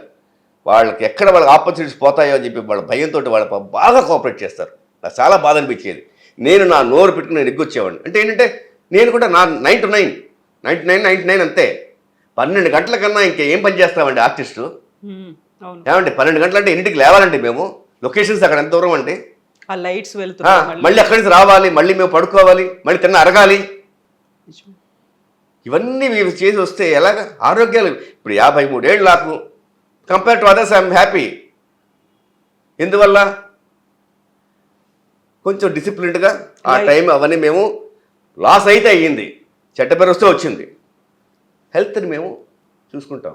ఒక 2-3 ఏళ్ళు హెల్త్ పాడు చేసుకుని మేము ఇంకా మా కెరీర్ వేస్ట్ చేసిన బదులు కరెక్ట్గా మేము చేసుకుంటే మా లైఫ్ వేరు. Still I can work for several years healthily. అక్కడ తెలియట్లేదు వాళ్ళకు. పాపం యంగ్ అమ్మాయిలు కానీ అబ్బాయిలు కానీ మిడిల్ ఏజ్ వాళ్ళు కానీ చాలా సఫర్ అవుతున్నారు వాళ్ళు. ఇక్కడ తక్కువ ఇక్కడ లేదు, అక్కడ చాలా ఎక్కువ. అక్కడ ఇప్పుడు చాలా వరకు పాతకాలపు ప్రొడ్యూసర్లు చెప్పే మాట ఆ. సినిమాలకు సంబంధించి అనుకున్నాను, లేదు అది సీరియల్స్ లో కూడా ఎంటర్ అయిపోయింది, కార్పొరేట్ లో ఎంటర్ అయిపోయారు, విలువ లేకుండా పోయింది పాతకాలం ప్రొడ్యూసర్లు అనేది. ఈ ఫిల్మ్ తో పాటుగా టీవీ ఇండస్ట్రీలో కూడా ఉంది అంటే లైక్ మీరు చెప్పినట్టుగా డబ్బు అనేది అది పాతకాలం వాళ్ళు, ఇప్పుడు ఏవిఎం వాళ్ళు, కొంత పెద్ద పెద్ద బ్యానర్స్, వీళ్ళందరూ వాళ్ళు they will talk about the rule, the ethics. అది వాళ్ళు నచ్చట్లేదు ఛానల్ వాళ్ళకి. వీళ్ళంతా పెట్టుకుంటే మనకి ఓల్డ్ స్కూల్ వాళ్ళు వదిలేద్దాం. అవి లేదు వాళ్ళకి. అందుకని కొత్త వాళ్ళు వాడు ఎవడో కూడా తెలియదు, వాడు వచ్చి ప్రొడ్యూసర్ అంటాడు, లేకపోతే ఇంకో వీళ్ళు తెచ్చి పెడతారు, వాడిని ప్రొడ్యూసర్ చేస్తారు వాడిని. ఇలాంటివన్నీ ఉన్నాయి. So they don't mind.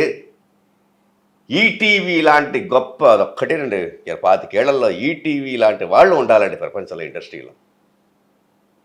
వాళ్ళని ఎవరన్నా వేలెత్తి చూపించగలరా ఒక మైనస్? అంత పెద్ద ఒక ప్రొడ్యూసర్, ఒక 70-80 మంది, ఒక 1 or 2 years ప్రాజెక్టు, అతనికే ఇంత బ్యాడ్ నేము, ఇంత బ్యానర్ వాళ్ళు తెలియకుండా ఎక్కొట్టాలి ఇవన్నీ చేస్తారు. మరి ఈటీవీలో కొన్ని వేల మంది ఉన్నారు, అన్నీ వాడు మేనేజ్ చేస్తున్నాడా? ఎందుకని? He follow the ethics. కొన్ని నష్టాలు అన్అఫిషియల్గా అయినా కూడా వాళ్ళ వర్కర్స్కి వాళ్ళు సెటిల్ చేస్తారు. అది కావాలి. బిజినెస్లో మీకు ప్రాఫిట్ గెయిన్ లాస్ ఉంటుంది, బట్ ధర్మం, అరే నేను నష్టపోయినా నా కోసం పనిచేసిన వాళ్ళకి ఇవ్వాల్సింది వాళ్ళు ఇచ్చారు. ఎక్స్ట్రా ఏం కాదు, వాళ్ళకి ఇవ్వాల్సింది ఇవ్వాలి, అంతే. అది జరగట్లేదు అది. అలాగే ఆ టైమింగ్స్ అవన్నీ పెట్టినప్పుడు మరి ప్రాక్టికల్గా వాళ్ళు ఉండాలండి. అరే ఇన్ని గంటలు వాళ్ళు పనిచేస్తారు, ఇంకా ఏం కావాలి నీకు? నువ్వు కరెక్ట్గా ప్లాన్ చేసుకుంటే. ఇప్పుడు ఛానల్స్తో కూడా ఏంటంటే, మీకు ప్రొడ్యూసర్ చేతిలో ఉన్నప్పుడు మీకు మెటీరియల్ ఉండేది, మీకు 2-3 months మీకు అడ్వాన్స్గా ప్లాన్ చేసేవారు, షెడ్యూల్ పక్కగా ప్లాన్ చేసేవాళ్ళు, ప్రొడ్యూసర్ బాగుపడేవాడు, పిండేసేవారు ఆర్టిస్ట్ని. అది మాకు బాగుండేది. నువ్వు ఎంత పిండినా కూడా అబ్బా, ఎన్ని సీన్స్లో మమ్మల్ని పిండినా కూడా అబ్బా అన్ని సీన్లో మేము వస్తారా అని ఉంటాం. కష్టపడ్డ ఫీల్ రాదు. రాకపోయాదు. ఇప్పుడు వాళ్ళకి ఆ కథలు, వాళ్ళకి ఆ సీన్సే వాళ్ళకి రాదు. కథ ఏంటో తెలియదు, నెక్స్ట్ సీన్ ఏం తెలియదు, ముందు సీన్ ఏం తెలియదు. టైం పోవాలి, అక్కడ కాస్ట్ ఆఫ్ ప్రొడక్షన్ పెరగట్లా. ఇవన్నీ ఏంటంటే ఈ వీక్లీ టీఆర్పీస్ తోటి ముడిపడుతుంది మొత్తం అంతా బిజినెస్ అంతా. అంతమందంతా వాళ్ళు ఓ మార్కెటింగ్ ఛానల్కి ఏం డబ్బులు ఇవ్వాలో ఇస్తారు. They will not involve much. మొత్తం రిస్క్ అంతా ప్రొడ్యూసర్, డైరెక్టర్ వీళ్ళే. కానీ వాళ్ళు బ్రహ్మాండంగా ప్లాన్ చేసేవాళ్ళు, బ్రహ్మాండంగా సంపాదించేవాళ్ళు, బ్రహ్మాండంగా చూసుకునేవాళ్ళు. ఇప్పుడు అది లేదు. ఓన్లీ థింగ్ ఏంటంటే ప్లస్ మాకు ఏంటంటే ఆర్టిస్టులని వాళ్ళు సెలెక్ట్ చేస్తారు. ఇప్పుడు అది కూడా చాలామంది బాధపడతారు. ఏంటి చెన్నై వాడిని అక్కడ పిలుస్తున్నారు, ఏంటి కేరళ వాడిని ఇక్కడ పిలుస్తున్నారు, ఏంటి నాట్ ఓన్లీ హీరో హీరోయిన్స్, ఇప్పుడు క్యారెక్టర్ ఆర్టిస్ట్ కూడా వస్తున్నారు, మాట్లాడతారు.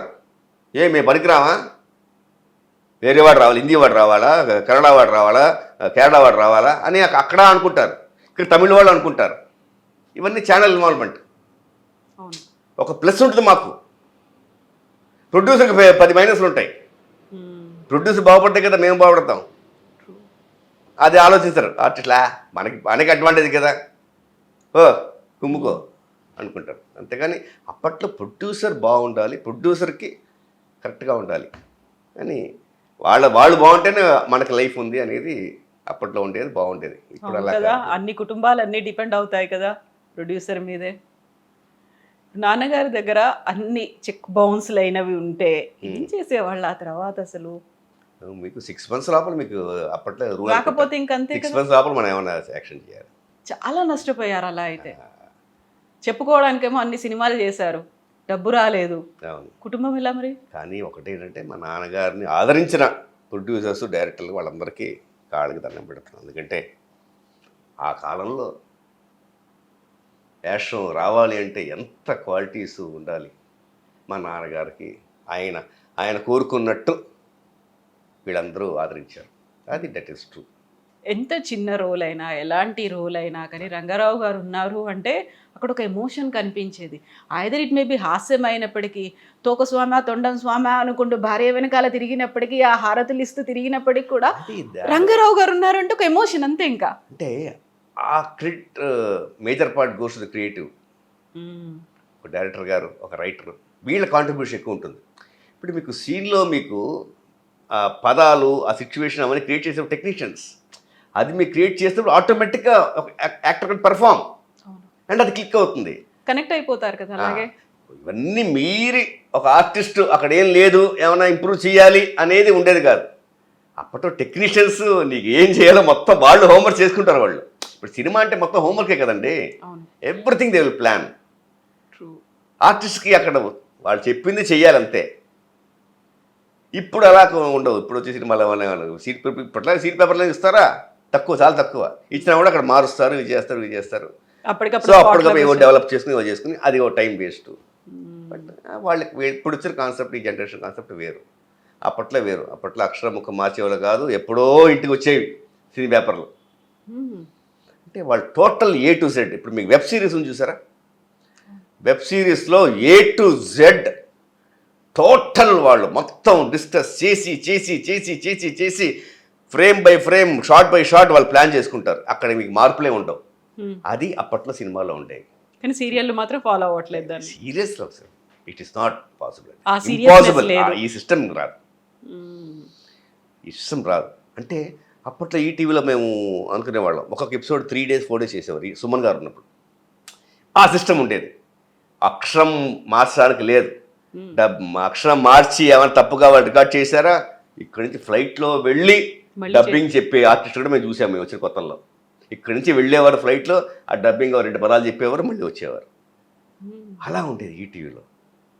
ఇప్పుడా నువ్వు ఒక సెంటెన్స్లో ఒక 5-6 తప్పులు వచ్చినా కూడా డబ్బింగ్లో డబ్బింగ్లో చూసుకోవచ్చులే అని మేనేజ్ చేసేది. ఇప్పుడు నీకేంటి, ఎంత కట్ట, నీకు ప్రెషర్ ఎక్కువైపోయింది.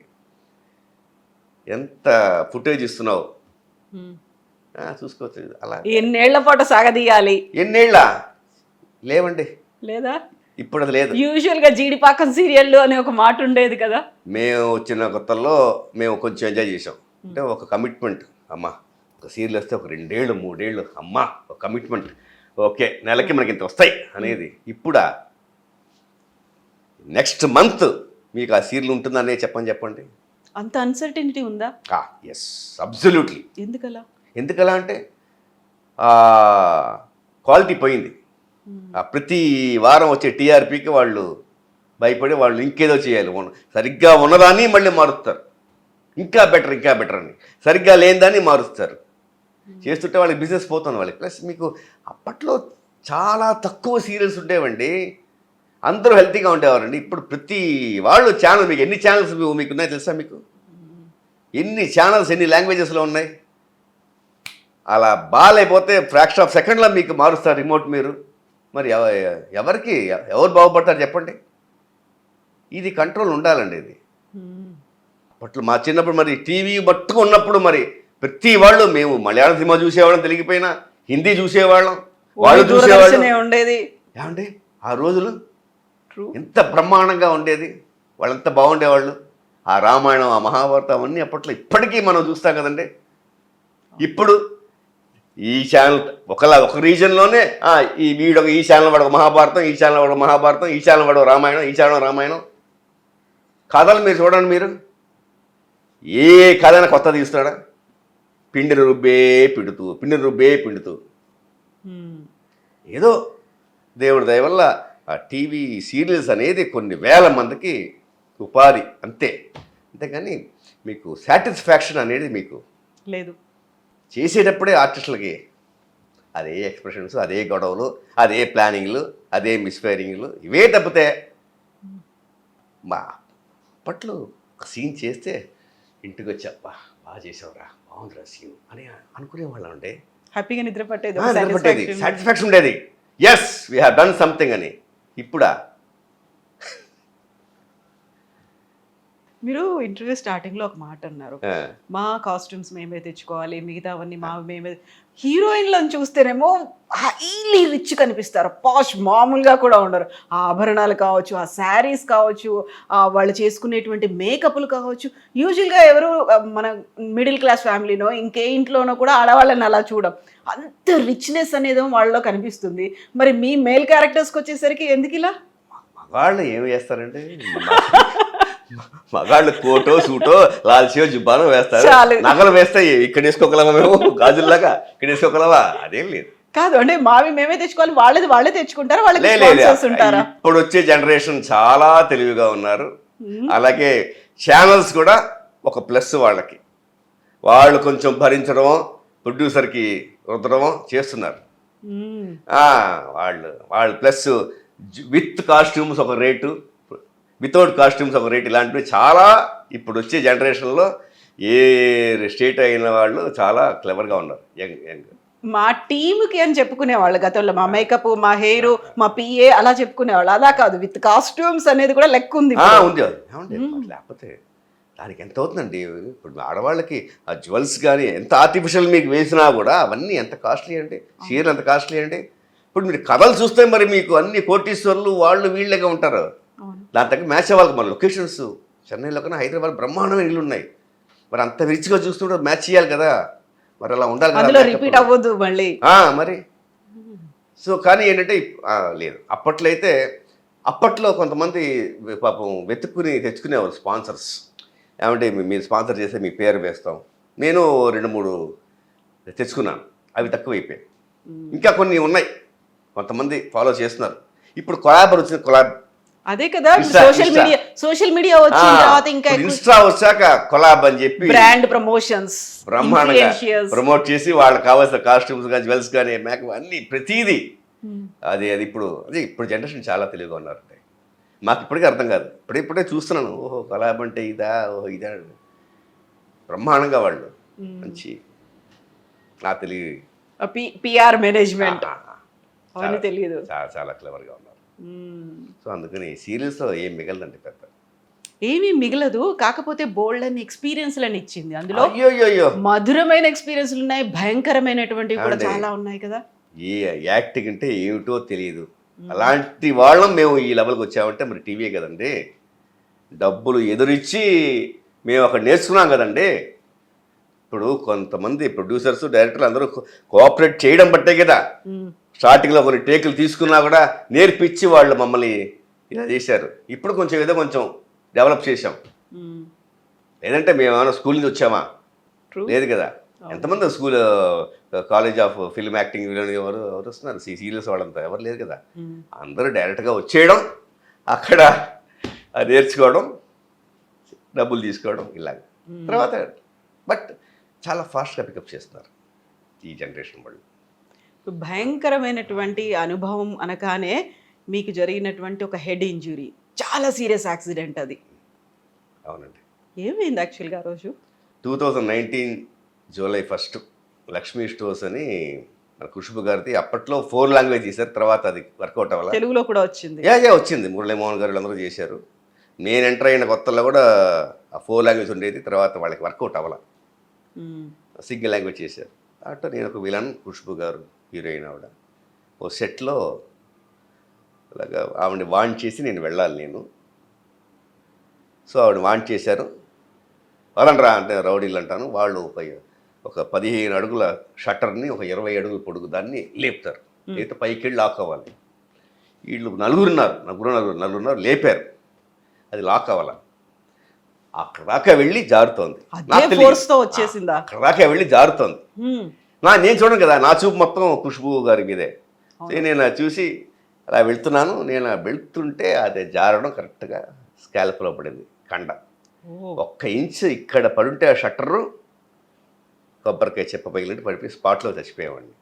బట్ దేవుడు మనకు నోకలు ఉన్నాయి కాబట్టి, మళ్ళీ ఆయుష్ ఉంది కాబట్టి ఆయన కరెక్ట్గా స్కాల్ప్లో పడడం, వెంటనే సర్జరీ చేయడం. స్కాల్ప్లో పడింది అంటే ఇది ఇలా ఓపెన్ అయిపోయింది, ముందుకు వచ్చేసింది ఇలా. కండ చుట్టుతో పాటు మీకు ఇక్కడ దాకా, చుట్టుతో పాటు. తర్వాత లేజర్ చేశాను, కొన్ని నెలలు లేజర్ చేశాను. వెంటనే చేసేటప్పటికి కొంచెం దేవుడిలాగా అంబికా అరసు అని చెప్పి విజయ హెల్త్ సెంటర్లో ఒక డాక్టర్ నిజంగా నాకు యాక్టింగ్ అనేది ఇక నేను నేను పనికిరాను అనేది నాకు డిప్రెషన్ కొన్ని నెలలు వెళ్ళిపోయాను. ఆ డిప్రెషన్ నా బ్యాడ్ టైం స్టార్ట్ అయ్యింది అక్కడే. తర్వాత హీరో సురేష్ గారు, సుధాచంద్రన్ గారు, రే నువ్వే అలా అనుకుంటే ఎలారా, నా కాల్ లేదురా, చూడరా నన్ను చూసి ఇచ్చేసుకోరా, ఆవిడ నన్ను చాలా సపోర్ట్ చేశారు. దీనికి వెళ్ళి లేదు ఏమవ్వదు అని చెప్పి ఆవిడ హాస్పిటల్కి రోజు వచ్చి నేను ఆవిడ దీని పిలుస్తా. ఆవిడతో పేరుగానే చేశాను. బట్ లక్ష్మీ స్టోర్స్లో నాకు మంచి అటాచ్మెంట్. నువ్వే ఇలా వెళ్ళిపోతే నేను చూడు నా కాలు పోయింది రా, అది ఇన్నేళ్ళగా నేను ఎలా చేస్తాను రా చెప్పి ఆవిడ చాలా మరో సపోర్ట్ ఇచ్చింది. సురేష్ గారు కూడా ఆయన చాలా ధైర్యాన్ని ఇచ్చారు. ఎంత టైం పట్టింది? 10వ రోజు కుట్లుతోటి వచ్చి మళ్ళీ ఆ సీన్ కంప్లీట్ చేశాను. ఖుష్బు గారు దండం పెట్టింది, ఇలాంటి ఆర్టిస్ట్ మా దొరకరని. ఇలాంటి నిజాలు బయటకు రావు ఇండస్ట్రీలో నా గురించి. హైదరాబాద్లో అప్పటికి 2, 3 సీరియల్స్ చేస్తున్నా. ఎమోషన్ సీన్స్ అసలు ఎమోషన్ అవ్వకూడదు. అంటే నేనేంటంటే చాలా మొంటివాడిని. డబ్బులు తీసుకుని ఏమంటే నాకు దెబ్బ తగిలిందండి, నేను అరవలేనండి, ఏమంటే నేను ఇచ్చేయలేనండి, ఇలాంటివి నేను ఎమోషన్ సీన్స్, గొడవ పెట్టే సీన్స్ ఇవన్నీ చేశాను నేను. అప్పటికి సూచర్స్ కూడా రిమూవ్ చేయలేదు. సూచర్స్ రిమూవ్ చేయలేదండి, విత్ మేకప్ పైన కవర్ చేసుకునే వెళ్ళి చేశాను నేను. ఇవన్నీ చేశాను. మెడికేషన్ అనేది చేయలేదు. దాంతో నాకు లేటర్ ఆన్ చాలా స్టిల్ ఇప్పుడు ఒక ఏడాదిగా నేను అంటే ప్రొఫెషనల్లో పర్సనల్ లైఫ్లో చాలా డిస్టర్బెన్స్ వచ్చాయి దీనివల్ల, బ్రెయిన్ డ్యామేజ్ అవ్వడం వల్ల. రియలైజ్ అయ్యి ఒక ఏడాది ముందు అన్ని డాక్టర్లో చూసి చేసి మెడికేషన్స్ అనేది నేను వాడుతున్నాను. ఇప్పుడు కొంచెం కామ్ డౌన్ అవుతుంది. లేకపోతే చాలా ఇంపాక్ట్, చాలా బ్యాడ్ ఇంపాక్ట్ నాకు బ్రెయిన్లో. నాకు ఏమన్నారు డాక్టర్లు అప్పుడు? మీరు అలాగే వెళ్ళిపోయారు, సూచర్స్ రిమూవ్ చేయలేదు, ఆవిడ హెవీ లైట్స్ ఉంటాయి, మీరు రండి, నేను అప్పట్లో నాకు అసలు నాకు అదో డ్రామా, నాకు బతికిందే నాకు ఇది అయిపోయింది. డిప్రెషన్లో ఉండేవాడిని బాగా. ఇంకా నేను వీళ్ళు నాకు రికార్డ్సే ఇవ్వలేదు. ఖుష్బు గారు ప్రొడక్షన్ వాళ్ళు మొత్తం వాళ్ళు ఇన్సూరెన్స్ కావాలని చెప్పి వెళ్ళిపోయారు. నా దగ్గర ఒక్క రికార్డు లేదు. ఏమిటి లోపల ఏ ప్రాబ్లం ఏంటి ఏమీ తెలియదు నాకు. నేను ఇన్సూరెన్స్ అవన్నీ వాళ్ళ ప్రొడక్షన్ వాళ్ళు చూస్తున్నారు. అవన్నీ వాళ్ళు చూస్తున్నారు. మీ మీదైతే అదేం నా పడలేదు. మీదేం పడలేదు. మెడికేషన్ చేస్తుంటే బాగుండేది ఆ రికార్డ్స్ తోటి. అది చేయడం పోవడం చాలా పెద్ద ప్రాబ్లం అయింది నాకు. అప్పుడే మెడికేషన్ కనుక తీసుకుంటే, ఎందుకంటే అంత పెద్ద బరువు తల మీద పడి బుర్ర పడకుండా ఉంటుందా? అప్పటికి నేను ఖుష్బు గత చాలాసార్లు నేను ఫోన్లో ఏడ్చాను. నేను నీకేం లేదు అంటే నేను ఇవన్నీ నేను మొండివాడిని కాబట్టి దాచుకుని నేను పర్ఫామ్ చేస్తుంటే నీకేం లేదు అని అంటారు ఇక్కడ హైదరాబాద్లో వీళ్ళందరూ. ఐ నో రంగు వేసుకున్నాక ఎవరు, రంగు తీసేసి ఇంటికి వస్తే ఏంటి ప్రాబ్లం నాకు తెలుసు. నాకు అన్ని స్ట్రగుల్స్. ఇంట్లో ఏమనేవాళ్ళు, ఇంత పెద్ద యాక్సిడెంట్ జరిగింది, అంత పెద్ద సర్జరీ అయింది, ఓ కొంచెం అటు ఇటు అయితే ఏమైపోయేది, ఇప్పుడు కూడా వెళ్ళాలా ఇలాంటిది అనకపోయారు? అయ్యో మరి వాళ్ళు బాధపడినా కూడా మనం ఇంట్లో ఉండలేం కదండి. మనం ఆపర్చునిటీ వచ్చినప్పుడు ఇంకా పిల్లలు ఇప్పుడే ఉద్యోగాలకు వచ్చారు, 3 years అయింది. ఇంకా బాధ్యతలు, వాళ్ళ పెళ్ళిళ్ళు అవి ఉన్నాయి, సేవింగ్స్ ఏమీ లేవు, ఇవన్నీ ఉన్నాయి. సో ఇవన్నీ మేము ఇంక రిటైర్ అయిపోదాంలే, ఇంకేం చేయాలంటే ఎలాగా జీవనం ఎలాగా. నిజమే. అప్పటికి ఇల్లు అమ్ముకున్నాను. ఇప్పుడు మీరు ఇది చూస్తుంది, ఇది ఫ్లాట్. ఇదే 4 వీధుల పక్కనే నేను మా నాన్నగారు పోయాక ఆ ఆస్తిని మేము నలుగురు పంచుకున్న, అమ్మగారు, అక్కయ్య, అన్నయ్య, నేను పంచుకున్న ఆ ఇల్లుని నా వాటాలు నేను ఒక గ్రౌండ్ కొనుక్కొని ఇల్లు కట్టుకుని నా ఇన్కమ్ ట్యాక్స్ దాని మీద కట్టుకుని చక్కగా కట్టుకున్న బ్రహ్మాండంగా డూప్లెక్స్ బ్రహ్మాండమైన ఇల్లు కట్టుకున్నా. మళ్ళీ సాక్షి రంగారావు గారి ఇల్లు అమ్మడానికి కారణం సాక్షి రంగారావు గారు చిన్న కుమారుడే అని అప్పుడు చెప్పుకున్నారు. అది నిజమేది, నేను చెప్పుకున్నాను. నా గురించి వెనక్కి ఎవరు మాట్లాడడానికి వీల్లేదు. ఏదైనా సరే గుడ్ ఆర్ బ్యాడ్ నేనే ఫస్ట్ చెప్తా అందరికి. అవును, అప్పట్లో నాకు ఫ్రెండ్స్ ఎక్కువ, ఇష్టానికి ఇచ్చే కావాలి, కష్టం అంటే ఇచ్చేవాడిని, లేకపోతే అది చేసేవాడిని. నాకు డబ్బు విలువ తెలియదు, అప్పులు అయ్యాయి. అప్పట్లో నాకు మా నాన్నగారు పోయినప్పుడు 11 లక్షలు అప్పట్లో అప్పు ఉండేది. మరి అది తీర్చాలంటే మార్గేజ్ చేయమని చెప్పాము మా అమ్మ వాళ్ళు. ఆయన ఉన్నది ఒక్క ఇల్లు, నువ్వు కట్టకపోతే ఈ ఇల్లు పోతుందిరా, మేము ఒప్పుకోమని చెప్తే అప్పుడు అమ్మేసాడని చెప్పాను. దానికి మా వాళ్ళందరూ కొంచెం అలిగారు. నిజమేది అలిగి కొన్నేళ్ళు మేము మాటలు కూడా లేవు, అంటే బాధ, అన్నేళ్ళు ఇల్లు పోయిందని. అది అమ్మేసి ఆస్తి నలుగురు పంచుకుని వాళ్ళు ఇన్వెస్ట్ చేసుకున్నారు. తర్వాత నేను ఇల్లు కట్టుకున్నాను. ఇలాగైంది. మరి ఈ 2019 జూలై 1 నుంచి మనకి ఈ బ్యాడ్ టైం స్టార్ట్ అయ్యి అనుకుంటా, ఆ ఇల్లు కూడా అమ్మేసుకున్నాను. అమ్మేసి మొత్తం అప్పులు తీర్చేసి బ్యాలెన్స్ డబ్బులతోటి ఈ చిన్న ఫ్లాట్ మా ఆవిడ పేరు మీద కొన్నాను. పిల్లలు ఉద్యోగాలకు వచ్చారు. సో ఇప్పుడు అప్పుల బాధ అనేది పెద్ద లేదు. సో నెలకి ఇన్ని రోజున కూడా పిల్లలు చూసుకుంటున్నారు. ఫ్యూచర్ అనేది క్వశ్చన్ మార్క్. క్వశ్చన్ మార్క్ ఏం లేదు. మీరు ఎలా అయితే హ్యాపీగా ఇంత ధీమాగా ఉన్నారో, ఒక సాటిస్ఫాక్షన్, ఎస్ నేను నాలాగే ఉన్నాను అని మీరు ఎలా అయితే ఉన్నారో ఇలాగే కంటిన్యూ అవుతారు, అవ్వాలి కూడా, అలాగే ఉండాలి కూడా, అంతే. ఇంకా క్వశ్చన్ మార్క్ అంటే నేను చెప్పేది ఆయన మాయ, ఆయన ఇలా ఏంటో తెలియదు, మనకు తెలియదు. మళ్ళీ ఆయన ఒక బ్రేక్ ఇస్తారా? ఇప్పుడు ఈ జీరోని హీరో చేశాడు కదా, మళ్ళీ ఇప్పుడు నేను జీరో అయ్యి మళ్ళీ కొంచెం ఏదో కొంచెం మళ్ళీ ఒక బ్రేక్ ఇస్తాడేమో అనేది ఉందా లేదా నా జీవితంలో తెలియదు. బట్ నాకు ఆశ లేదు, కోరిక లేదు. ఇస్తే ఓకే, లేకపోయినా ఓకే. బట్ ఏంటంటే బర్డన్ మనం పిల్లల మీద. ఇప్పుడు మనం ఇన్నేళ్ళు మనం వాళ్ళని పోషించాం. ఇప్పుడు మా ఆవిడ అదే అంటుంది, ఏమండి పిల్లలు శాలరీ రాగానే మొత్తం మనం గోకేస్తున్నామండి, బాధగా ఉందండి. తల్లికి మరి నేను చెప్తానే, ఇన్నేళ్ళు మనం పెంచి పెద్ద చేసామే, వాడు సంపాదించి మనకు వస్తే నువ్వు ఇందుగా ఫీల్ అవుతా ఉంటాను నేను. వాళ్ళకి మగవాళ్ళ థింకింగ్ వేరు,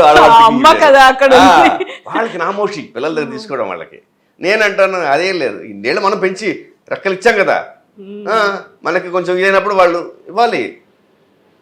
ఇప్పుడు పిల్లలు పెద్దవాళ్ళని వాళ్ళు బాగాలేనప్పుడు వాళ్ళు పోషించాలి, దే డ్యూటీ. అది తప్పుగా తీసుకోకూడదు. ఈ కాలం జనరేషన్ చాలా మంది పేరెంట్స్ అది తప్పుగా ఫీల్ అవుతారండి. వాళ్ళ మీద ఆధారపడకూడదు, మనం ముందు జాగ్రత్త పడాలి. జాగ్రత్త పడండి, కొన్ని సేవింగ్స్ చేసుకోండి. కొన్ని పరిస్థితులు ఉన్నప్పుడు వాళ్ళదే తీసుకోవడానికి ఎందుకు నామోషి అంటా నేను. ఇట్స్ ఎ తప్పు, ఇది సొసైటీని. అరే నీ కొడుకు దగ్గర నువ్వు తీసుకుంటున్నావయ్యా, నీ రక్తం పంచి పుట్టినవాడు, ఎన్నేళ్ళు నువ్వు కష్టపడతావు, హెల్త్ ప్రాబ్లం వచ్చింది, మీ కొడుకు నీకు హెల్ప్ చేస్తాడు, సంతోషపడు. నా కొడుకు నన్ను పోషిస్తున్నాడు, సంతోషపడు. ఎందుకు నువ్వు ఇది తప్పుగా తీసుకుంటావు? చాలామంది అలా తీసుకుంటున్నారు. అంటే పిల్లలకి భారంగా ఎందుకు ఉండాలి అని ఒక ఫీల్. ఆ థింకింగ్ అనే రాంగ్ థింక్ అంటా నేను. ఆ థింకింగ్ రాంగ్ థింకింగ్. ఎప్పుడు ఎవరు కూడా తండ్రిని మించిన తనయుడు, గురువుని మించిన శిష్యుడు అంటాడా? అరే నన్ను నువ్వు పోషిస్తున్నావు, నాకన్నా నువ్వు ఇప్పుడు మంచి పొజిషన్లో ఉన్నావు, అదే కదా కావాలి పేరెంట్స్కి. You should feel happy. Accident అయిన రోజు ఒక్కసారి అలా ఒక సెకండ్ లైఫ్ వచ్చింది అని ఒక ఫీల్ ఉంది. కాకపోతే ఇంటర్నల్గా ఒక రకమైన భయం ఉంటుంది. ఎందుకంటే 2005లో నాన్నగారిది చూశారు, మీరు ప్లే చేశారు, బయటకు వచ్చారు, అక్కడ కుప్పకూలి పడిపోయారు. అది కూడా రంగస్థలంలో నాటకం. ఇన్నేళ్ళ ఎక్స్పీరియన్స్ ఉన్న తర్వాత ఆల్మోస్ట్ ఒక 50-55 రోజులు ఉన్నారా హాస్పిటల్లో? అవునండి. విజయ హాస్పిటల్లో ఒక 30-40 డేస్ ఉన్నారు. మధ్యలో మళ్ళీ ఒక 1 వీక్ డిశ్చార్జ్ అయ్యారు. తర్వాత మళ్ళీ ఆయన, అప్పట్లో మంచి బిజీగా ఉండేవాడిని. అప్పట్లో నెలకి 30-40 మీటర్లు వేసేవాడిని కాల్ షీట్స్. అప్పుడు అంతకుముందు నాకు ఇలాగే ఒక గండం వచ్చింది. అవునా? మన తిరుపతి వెనకాల, ఏంటిది, తిరుపతి వెనకాల ఒక కొండ ఉంది, తలకోన. అమ్మో, అక్కడ నాకు సెరిబుల్ మలేరియా వచ్చి చచ్చి బతికా. క్షణక్షణం భయం నాకు సీరియల్కి వెళ్ళి అడవులు లాస్ట్ డే ఎఫెక్ట్ అయ్యి అసలు అందుకని చచ్చి బతికా. అందుకని మా నాన్నగారు, రే ఏమంటే చిన్న డిస్టర్బ్ చేయకండి, వాడు అనారోగ్యం చచ్చి బతికాడు, వాడు డిస్టర్బ్ చేయకండి అని చెప్పి మా అమ్మని పోరి గవర్నమెంట్ హాస్పిటల్, మా ఇంటి వెనకాల హాస్పిటల్ ఉంది ప్రైవేట్, వాళ్ళు ఎవరో చెప్పారట ఈ దానికి గవర్నమెంట్ హాస్పిటల్ మంచిదని. గవర్నమెంట్ హాస్పిటల్ వెళ్ళి అడ్మిట్ అయ్యి ఓ 10 రోజులు అక్కడ ఆయన ప్రాణం పోయింది. డయాలిసిస్ చేశారు, ఫస్ట్ డయాలిసిస్ చేశాకే తట్టుకోలేకపోయారు. బట్ విజయ హాస్పిటల్లో ఫస్ట్ డే అడ్మిట్ చేసాం, మొత్తం హార్ట్ స్ట్రోక్ నిమ్ము జరిపోయి తీశారు. సెకండ్ డే మార్నింగ్ మమ్మల్ని పిలిచి, నన్ను మా అన్నయ్యని పిలిచి, ఆయన ఉండరండి అన్ని ఆర్గన్స్ పోయాయి అన్నారు. అదే మా నాన్నగారికి అలవాట్లు ఏవీ లేవు, అంత యాక్టివ్గా ఉండే. ఆ చిన్నప్పుడు ఏదో రాజబాబు గారు, చలంగారు, వీడంతా మంచి బ్యాచ్, మంచిప్పుడు కొంచెం అలవాటు ఉండేది నాన్నగారికి. అప్పట్లో మంచి పూలరంగం, మంచి డస్ట్ కాస్ట్యూమ్స్ అవన్నీ బ్రహ్మాండంగా చేసేదట నాన్నగారు. తర్వాత ఆయన దేవుడు, సన్యాసం, అలాగే ఇలా చేసి. సో ఓన్లీ సిగరెట్ ఉండేది. ఆ సిగరెట్ కూడా that should be reason for death కండి. చిన్నప్పటి నుంచి అలవాటు ఆయనకి. రామకృష్ణ మఠంలో ఒక భక్తురాలు, మా నాన్నగారికి తన్మయత్వంలో ఇంకా ఆయన అలా ఉండిపోతాడు. ఆయన ఏడుస్తాడు, నవ్వుతాడు, చేస్తాడు. అసలు మా నాన్నగారు అసలు చూస్తుంటే ఆహా అని చక్కగా అనుకుంటా, అబ్బా మంచి ఎంత భక్తుడని. ఆయన వచ్చి బస్సు, ఆటో కూడా ఎక్కరు ఆయన, చెప్పులు వేసుకోరు. బస్సులో ఎక్కుతుంటే ఎప్పుడు చెప్పులు వేసుకోకుండా మధ్యలో సన్యాసం అని చెప్పి ఒక కాషాయ వస్త్రం 5 ఏళ్ళు ఉన్నారు. అసలు మమ్మల్ని కూడా గుండు కొట్టించేసి మీ అందరికి సన్యాసం అని చెప్పి చేస్తే రాళ్లపల్లి గారు, పొట్టిప్రసాద్ గారు, దివాకర్ వీళ్ళందరూ చివాట్లు పెట్టారు. రంగారావు పిల్లలకి ఇంకా చిన్నపిల్లలు, అమ్మాయికి పెళ్లి లేదు ఏం లేదు, సన్యాసం అంటావేంటి, బాధ్యతలు తీర్చి తర్వాత నీ ఇష్టం ఉద్యోగం చేసుకోవాలి. సో 5 ఏళ్ళు కాషాయ వస్త్రాలు వేసుకున్నారు. అదో పెద్ద మైనస్. మా నాన్నకి మంచి పీక్లో ఉన్నప్పుడు ఇంకా సామైపోయాడు రంగారావు అని చెప్పి వేషాలు అక్కడ మొదలెట్టాయి. ఉంటాయి డిఫరెంట్ ఫేసెస్ ప్రతి మనిషిలో ఉంటాయండి. బట్ అప్పటికి కూడా చాలా యాక్టివ్గా థియేటర్ ప్లే చేస్తూ ఉన్నారు. అది కూడా కన్యాశుల్కం చేశారు. కన్యాశుల్కంలో డబుల్ యాక్షన్ అండి. అటు ఓల్డెస్ట్ రోల్ ఉబ్ధావధాన్లో, ఇటు హీరో రోల్ రెండు చేశారు. డ్యూల్. అటు 4 hours ప్లేలో కూడా మా నాన్నగారు చేశారు. అది ఎవరు చేయలేము. బ్రహ్మాండమైన అప్లాస్ కదా, బ్రహ్మాండమైన అప్లాస్. ఇది 7 hours మొత్తం బ్రహ్మాండం. నన్ను చేయమన్నారు వంకాయల గారు, మా మెంటార్ గాడ్ ఫాదర్, వీళ్ళందరూ. నాకెందుకు ఆ టైంలో కన్యాశుల్కం మా నాన్నగారిని బలి తీసుకుంది, నేను చేయని చెప్పాను. అలా అనిపించింది నాకు అంతే. తర్వాత నేను తప్పు. కన్యాశుల్కం అని ఎంత పెద్ద హిస్టరీ ఉన్న ఓకే నాకు అప్పుడు అనిపించింది, చెప్పేశాను. అంటే ఈ సంతాప సభ పెడతారుగా 10వ రేపు, అప్పట్లో ఈ చేసి అందరూ ఉన్నారు. కన్యాశుల్కం మా నాన్నగారిని బలి తీసుకుంది, నేను చేయను. ఫిక్స్ అయిపోయారు, వద్దనుకున్నారు. ఇన్స్టెంట్. నేను గుడ్ ఆర్ బ్యాడ్ ఇన్స్టెంట్గా డెసిషన్ తీసుకుంటా. Any big decisions or any, ఇంకా ఆలోచన ఉండదు. ఒకసారి ఏది స్పార్క్ అవుతుంది, అది may be good or may be bad. ఇవన్నీ గుర్తొచ్చాయా హాస్పిటల్లో మీరు ఉన్నప్పుడు? అయ్యో ఏమంటే, మా నాన్నగారు పోతారని తెలిసి నేను అక్కడే ఉంటే ఏవిఎంలో అప్పుడు అక్క అని చెప్పి సీరియల్ చేసేవాడిని. ఇంకా పోతున్నారు ఆయన, నేను పక్కన ఉండాలి అన్నీ చెప్తున్నారు. షూటింగ్ అని చెప్పి పోరు పుట్టి మా నాన్నగారు ప్రాణం పోయేటప్పుడు నేను పక్కన లేనండి. ఆకలేస్తాను. ఆ మందులకి అన్ని మందులు వాడి నోరంతా పుండు అయిపోయి ఎండిపోయిన చాలా ఇక్కడంతా గొంతంతా పుండులు, మందులకి అంత పుండు అయిపోయింది. అరే తినాలి, ఆకలేసాను పాపం. వెళ్ళి తెచ్చి ఆయన అడిగిన తెచ్చి పెట్టి ఈ షూటింగ్ వాళ్ళు బలవంత పెడితే వెళ్ళి అక్కడ మేకప్ వేసుకున్నాను. అక్కడ ఏవిఎం అక్కడ దూరం లొకేషను మేకప్ వేసుకున్నాను. మా ఆవిడ బోరుని ఏడుపు, ఏమంటే మావయ్య గారు పోయారు, బోరుని అక్కడ ఏడిచి ఆ సీన్ కంప్లీట్ చేసి అప్పుడు మళ్ళీ వచ్చి. ఈ మాట విన్న తర్వాత కూడా మీరు అక్కడ షూటింగ్లో ఉన్నారు, పార్టిసిపేట్ చేసి వచ్చారు. నా వర్క్ కంప్లీట్ చేసి వచ్చేటప్పుడు మొత్తం ప్రెస్ వాళ్ళందరికీ అక్కడ ఈ లోపల టెన్షన్. గవర్నమెంట్ హాస్పిటల్ కదా, మేము పేషెంట్సే, వాళ్ళేమో పోస్ట్ మార్టం చేస్తామని. మేము డబ్బులు కట్టామయ్యా, మేము గవర్నమెంట్ హాస్పిటల్ అయినా కత్తి పెట్టాలి వీలని చెప్పి ప్రెస్ వాళ్ళకి టపటపటపట ఫోన్ చేశారు, ఇలా ఆపండి. అప్పుడు దేవుడు దేవాల మన వాళ్ళు ప్రెస్ వాళ్ళందరూ కలిపి ఆపి కత్తి పెట్టాలి వీలని చెప్పి నేను వెళ్ళే లోపల వాళ్ళు బాడీని రెడీ చేశారు, తీసుకొచ్చాను. ఇలాంటి ఇన్సిడెంటే మా అత్తగారు కూడా, నేను ఇప్పుడు అమ్మినింటోనే పోయారు లాస్ట్లో, ఆయనకు క్యాన్సర్ వచ్చి. వాడు పోతాను తెలిసే మా ఇంటికి వచ్చారు. మా అమ్మాయి దగ్గర ఉండాలని, మా ఆవిడ దగ్గర ఉండాలని అటు వెళ్ళాను. అప్పుడు మన శ్రీకార్ ప్రొడక్షన్స్ వాళ్ళు తమిళ్ ఇక్కడ చెల్లకిళి అనే చేస్తున్నాను. ఇలా వెళ్తుంటే అలా ఒక చూపు చూశారు, ఇదేరా నా ఆఖరి చూపు అనేటట్టు. నేను గమనించలే, మా అమ్మ తర్వాత మా ఆవిడ చెప్పిన తర్వాత వెళ్ళాను. మేకప్ వేసుకున్నాను. మా ఆవిడ, ఏమండి అమ్మగారు, ఆల్ ఆర్టిస్ట్ కాంబినేషన్, గీడి అక్కడంతా. శ్రీకాంత్ ప్రొడక్షన్ సుధాకర్ గారు ఆయన డల్ అయిపోయారు. ఎందుకంటే టు బీ ఫ్రాంక్ ఆయన వదలాలి కూడా చెప్పారు. ఏమండి పోయారు, వాళ్ళు రావాలి, ఎలాగో రేపే, ఏం పర్లేదు, టెన్షన్ పెట్టుకోకండి అని చెప్పి ఆ రోజు ఇంకో గంటన్నర ఎక్స్ట్రా ఆఫ్టర్ 9, 10:30 దాకా ఇంకో లొకేషన్ షిఫ్ట్ చేసి మొత్తం చేసి వచ్చాను. ఇలాంటి మంచి విషయాలన్నీ మనం చెప్పుకోవాల్సిన దుస్థితి పట్టింది. నేను ఎంత కోఆపరేటివ్ ఆర్టిస్టో, ఎంత ప్రొడ్యూసర్ మనుషునో చాలా తక్కువ మంది తెలుసు. అవన్నీ బయటికి రావు, చెప్పాల్సిన అవసరం లేదు, అంతేనా? అలాగా అదంతా అయిపోయింది కదా, ఇంకా ఈరోజు గడిచిపోయింది. నెక్స్ట్ రేపు ఏంటి అనేది చూసుకోవాలి. అదంతా నిన్నటి గురించి ఎందుకు మాట్లాడుకోవాలి? చాలా ప్రాక్టికల్గా ఉంటున్నారా వాళ్ళు? ఏమనిపిస్తుంది ఒక్కోసారి? మనమే పాతవన్నీ తవ్వుకొని అలా ఆలోచించుకుంటూ మనం మనం మనం చేసాము అనేది మనకు ఉంటుంది.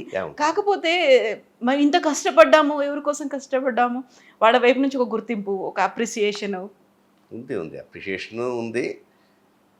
ఏంటంటే మంచి తక్కువ మాట్లాడుకుంటారు, చెడుని వెంటనే స్ప్రెడ్ చేసేస్తారు. చాలా స్ప్రెడ్ చేస్తారు.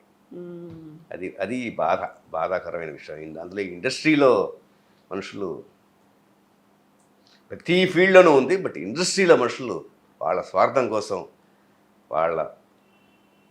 వాళ్ళు మంచి పేరు తెచ్చుకోవాలి, వాళ్ళ పదవులు కాపాడుకోవాలి, వాళ్ళ ఉద్యోగాలు కాపాడుకోవాలి అని దాంతో ఇంకొన్ని జీవితాన్ని పాడు చేయడానికి అస్సలు వాళ్ళు ఆలోచించరు. అలాంటి వాళ్ళు నేను కొంచెం స్పేర్ చేయను. నేను కొంచెం ఎప్పటికప్పుడు నా దారిలో వచ్చిన వాళ్ళు నేను కాస్త మందలిస్తూనే ఉంటాను. నాన్నగారు అన్ని సినిమాలు చేశారు, బాపు గారు, విశ్వనాథ్ గారు, వాట్ నాట్, ఇంత మందితో చేశారు. అటు చిరంజీవి గారు, ప్రతి ఒక్కరు, మోహన్ బాబు గారు అన్ని సినిమాలు ఇచ్చేవారు, కృష్ణ గారు ఇచ్చేవారు. ఇన్ని సినిమాలు చేశారు కదా. మరి మీరు సినిమా ఇండస్ట్రీ వైపు అటువైపు వెళ్ళాలి, ఓన్లీ సీరియల్స్ ఇటువైపు. యూజువల్గా నాకు సాక్షి శివ గారు అనగానే సినిమాల కంటే సీరియల్లే కనిపిస్తాయి, సీరియల్లోనే సీరియల్ ఆర్టిస్టేనండి. అంతే. సినిమాలు అనేది అసలు ఎందుకు అనిపించింది? చేశాను అంటే ఒకటి అలా గుణ 369లో హీరోయిన్ ఫాదర్ చేశాను. మహేష్ బాబు గారి భర్తనీలో ఆయన మావయ్యగా చేశాను. తమిళ్లో 5-6 సినిమాలు చేశాను. అలాగా వాళ్ళుగా అడిగింది చేస్తున్నాను. అంటే రేవతి గారితో నేటి సావిత్రి అని చేశాను. అప్పటికి ఫీల్డ్ రాలా, ఇవన్నీ ఫీల్డ్కి వచ్చే ముందు మామూలుగా రేవతి గారితో నేటి సావిత్రి. నేను అడగను కదండి, నా మాయరావు ఉంది కదా. కాకపోతే ఇన్ని చేసిన తర్వాత యూజువల్గా ఎక్కడైనా ఆ ఇండస్ట్రీలో వీళ్ళు చాలా బాగున్నారు, ఫాదర్ రోల్కి వీళ్ళైతే బాగుంటారు, ఈ క్యారెక్టర్కి బాగుంటారు, ఇక్కడ బౌండరీస్ లేవు కాబట్టి, ఒక బ్యారియర్ అనేది లేదు కాబట్టి ప్రతి చోట తీసుకుంటూ, అలా ఇప్పుడైనా మిమ్మల్ని తెలుగు ఇండస్ట్రీలో ఒక ఫాదర్ క్యారెక్టర్ మళ్ళీ ఆ టైం దేవుడు ఇస్తాడేమో అనే హోప్ అవుతుంది. ఇప్పుడు గుడ్ టైం చూశాను నేను, డల్ టైం చూశాను. అది మళ్ళీ కొంచెం ఒక ట్రాన్స్ఫర్మేషన్ ఇది జరుగుతోంది. మళ్ళీ ఇస్తాడేమో అనే హోప్ అది ఉంది. అది నిజంగా దేవుడు ఇస్తాడనే తెలియదు నాకు. ఇస్తాడు.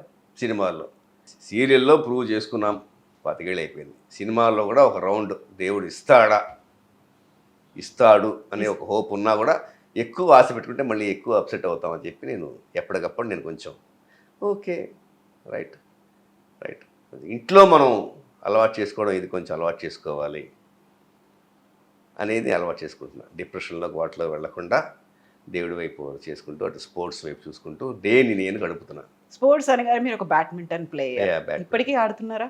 ఇప్పటికీ ఆడుతానండి. 2 monthsగా కొంచెం టోర్నమెంట్లో కుర్రాళ్ళతో పోటీ పడి డైవులు గీవులు చేసి ఎత్తి స్పోర్ట్స్ ఇంజరీ అయింది. ఫిజియో మన ఇంటర్వ్యూ అవ్వగానే ఫిజియోకి మళ్ళీ వెళ్ళాలి. అవునా? సీరియస్గానే అయింది. నా బ్రహ్మాండంగా ఆడతాను బ్యాడ్మింటన్. స్టేట్ లెవెల్ అంతా వెళ్ళాను, బట్ ఇంకా టైటిల్స్ ఏమి విన్నవలేదు. అదే చెప్తాను, లేట్గా చేరడం వల్ల అచీవ్మెంట్ ఏది పెద్దగా. బట్ నాకు బ్యాడ్మింటన్ అంటే ప్రాణం. సో రైట్ హ్యాండరే కదా? Left hander. అవునా? ఎందుకలా లెఫ్ట్ హ్యాండ్ ఎందుకు అలవాటు? కొన్ని అలవాట్లు మనం చిన్నప్పుడు కూడా, నాకు తినేది లెఫ్ట్లో తినేవాడిని, రాసేది లెఫ్ట్లో రాసేవాడిని. మా అమ్మగారు కొట్టి కొన్ని మార్చారు. అవుట్డోర్ బయటకు వెళ్ళాక కొన్ని మనకు అలవాటు అయ్యాయి. మా అమ్మగారు కూడా రాలేరు కదా, అందుకని cricket batting right, bowling left. అవునా? I had celebrity team. ప్రతి సాటర్డే సండే వస్తే అటు నాకు ఉంది బ్యాడ్మింటన్ రెండు నాకు చాలా ఇష్టం. ఒకటి కుడి చేత్తో ఒకటి ఎడమ చేత్తో ఆడేస్తారా? క్రికెట్ కన్నా బ్యాడ్మింటన్ చాలా ఇష్టం. Cricket is depended on 11-12 people.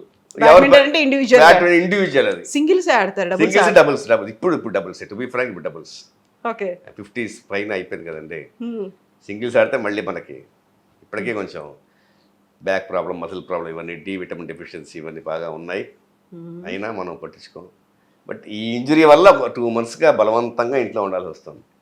Next month వెళ్ళిపోతాను మళ్ళీ బ్యాక్ టు గ్రౌండ్. క్రికెట్ అసలు బ్రహ్మాండంగా ప్రతి సాటర్డే సండే షూటింగ్ ఇచ్చేవాళ్ళం కాదు. అవునా?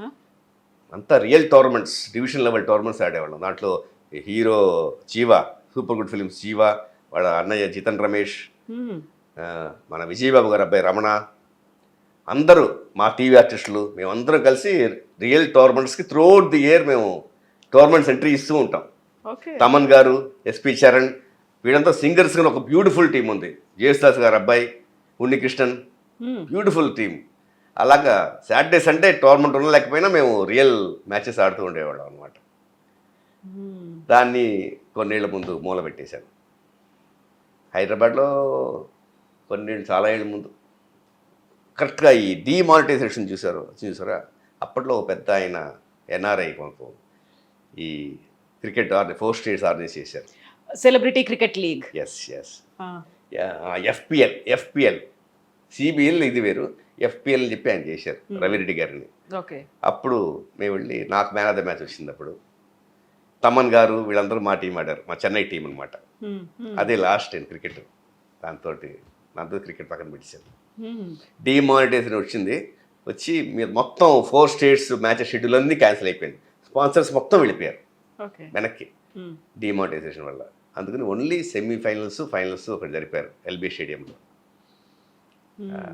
సో ఇంటర్నేషనల్ గ్రౌండ్లో ఒక best performer man of the match వచ్చింది. దాంతో ఆ క్రికెట్ బ్యాట్ అలా పక్కన పెట్టేశాం. బ్యాడ్మింటన్ కొంచెం ఆన్ అండ్ ఆఫ్ అప్పుడు. ఇప్పుడు రైట్ హ్యాండా లెఫ్ట్ హ్యాండా ఎక్కువ ఏది యూస్ చేస్తారు? నేను లెఫ్ట్ హ్యాండ్. రాయడం అదంతా రాయడం రైట్. ఓకే. ఇప్పుడు ఇది కదా రాయడం అంటే మొబైల్లో టెక్స్టింగ్ అంతే సరిపోతుంది. ఇప్పుడు రైట్కి అందరూ మర్చిపోయారు కదండి ఇప్పుడు. అవును. ఇప్పుడంతా ఇదే. ఇంత స్వచ్ఛమైనటువంటి తెలుగు ఎలా మాట్లాడుతున్నారు? ఇక్కడే పుట్టారు, ఇక్కడే పెరిగారు, ఇక్కడే అంటే ఉన్నారు. ఇప్పటికీ ఇక్కడ సెకండ్ లాంగ్వేజ్ తెలుగు ఉన్న స్కూల్స్ ఉన్నాయి. సో మా పెద్దవాళ్ళు, మా పేరెంట్స్ మమ్మల్ని సెలెక్ట్ చేసి తెలుగు సెకండ్ లాంగ్వేజ్గా ఉన్న స్కూల్స్లో పెట్టారు. అలాగే మా పిల్లల్ని మేము సెకండ్ లాంగ్వేజ్ తెలుగు ఉన్న స్కూల్లో చేర్చాం. సో మా పిల్లలు కూడా ఆల్ ఇండియా రేడియోలో ఇచ్చారు, పర్ఫార్మెన్స్ ఇచ్చారు. ఇంకా ఫ్యూచర్ గురించి తెలియదు. మీ అబ్బాయి ఉన్నట్టున్నాడు, హీరోగా ఏమన్నా వస్తున్నాడా? వాళ్ళు అస్సలు వాడికి ఇష్టం లేదు. మా అమ్మాయికి అసలు ఇష్టం లేదు. మరి లెగసీ అనుకోకుండా మా నాన్నగారితోనే ఎండ్ అవ్వాల్సింది. దేవుడు మరి నన్ను లాక్కొచ్చాడు. మరి అలాగేమన్నా వీళ్ళని లాక్కొస్తాడని నాకు తెలియదు. నేను మధ్య బలవంతం చేయను. I will never force for anything. నాకు అది ఇష్టం లేదు. చదువు కానీ ఇది కానీ మ్యారేజ్ విషయం కూడా అంతే. నాది 0 ఇన్వాల్వ్మెంట్ ఉంటుంది. ఎందుకంటే మనం ఇప్పుడు జనరేషన్ బట్టి మనం వెళ్ళాలండి. మనం ఫోర్స్ చేసి బలవాడిని పెళ్లి చేసుకో అంటే అది వాళ్ళకి సింక్ అవ్వాలి కదండి. రేపు ఏమైనా ప్రాబ్లం వస్తే మీరే అంటారు, డైరెక్ట్గా చూపిస్తారు, మొహమాట పడరు. అందుకని 100% your choice, good or bad, you think and select. So daily ఏం చేస్తూ ఉంటారు మరి మీరు? పొద్దున పూట డే ఎప్పుడు స్టార్ట్ అవుతుంది? పొద్దున పూట నిదానంగానే స్టార్ట్ అవుతుంది. Because of this I have severe insomnia కూడా వచ్చింది నాకు. అవునా? ఆఫ్టర్ కోవిడ్ వ్యాక్సినేషన్ చాలా ఎలిమెంట్స్ Effect వచ్చాయి, చాలా ఎఫెక్ట్స్, జాయింట్ పెయిన్స్, ఇన్సోమ్నియా, ఈ హెడ్ ఇంజరీ, ఇవన్నీ చాలా వచ్చాయి. నిదానంగా లేస్తా. నిదానంగా లేచి నిదానంగా పూజ చేసినప్పటికీ బ్రంచ్, ఆఫ్టర్ పూజ బ్రంచ్ తినడా పడుకోవడానికి ప్రయత్నిస్తా. వస్తే అదృష్టం, లేదంటే ఏదో కాలక్షేపం చేసుకుంటూ ఉంటాం. ఈవినింగ్ అయ్యేటప్పటికి బ్యాడ్మింటన్కి వెళ్తాం, అలసిపోయి వస్తాం, బ్రహ్మాండంగా స్నానం చేసి కొన్ని రోజులు తింటాం. కొన్ని రోజులు ఇక షూటింగ్ ఉంటే ఇంకా బలవంతంగా పడుకోవడానికి కొన్ని పనులు చేయాల్సి వస్తుంది. తెలుసా ఇంట్లో? అది no hide and seek. 2-3 pegs వేసుకుంటాం.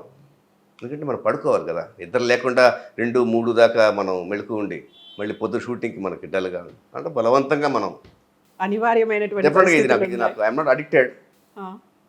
స్మోకింగ్ ఒకటే నాకు 6 to 7 అంతే అవుతుంది. తగ్గించాను ఇప్పుడు కూడా అంతే. నాట్ ప్యాకెట్స్, మామూలుగా 6 or 7 సిగరెట్స్, అది లెక్క.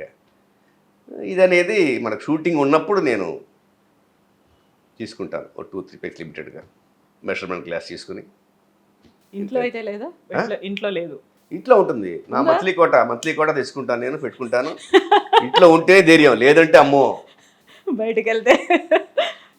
ఇంట్లో ఉంది అంటే ఐ విల్ హావ్ కంట్రోల్, ఇంట్లో లేదు అంటే నాకు బెంగ. ఎప్పుడు మనం డిప్రెషన్కి వెళ్తాం, ఎప్పుడు మనం వర్క్ వస్తుంది తెలియదు కదా.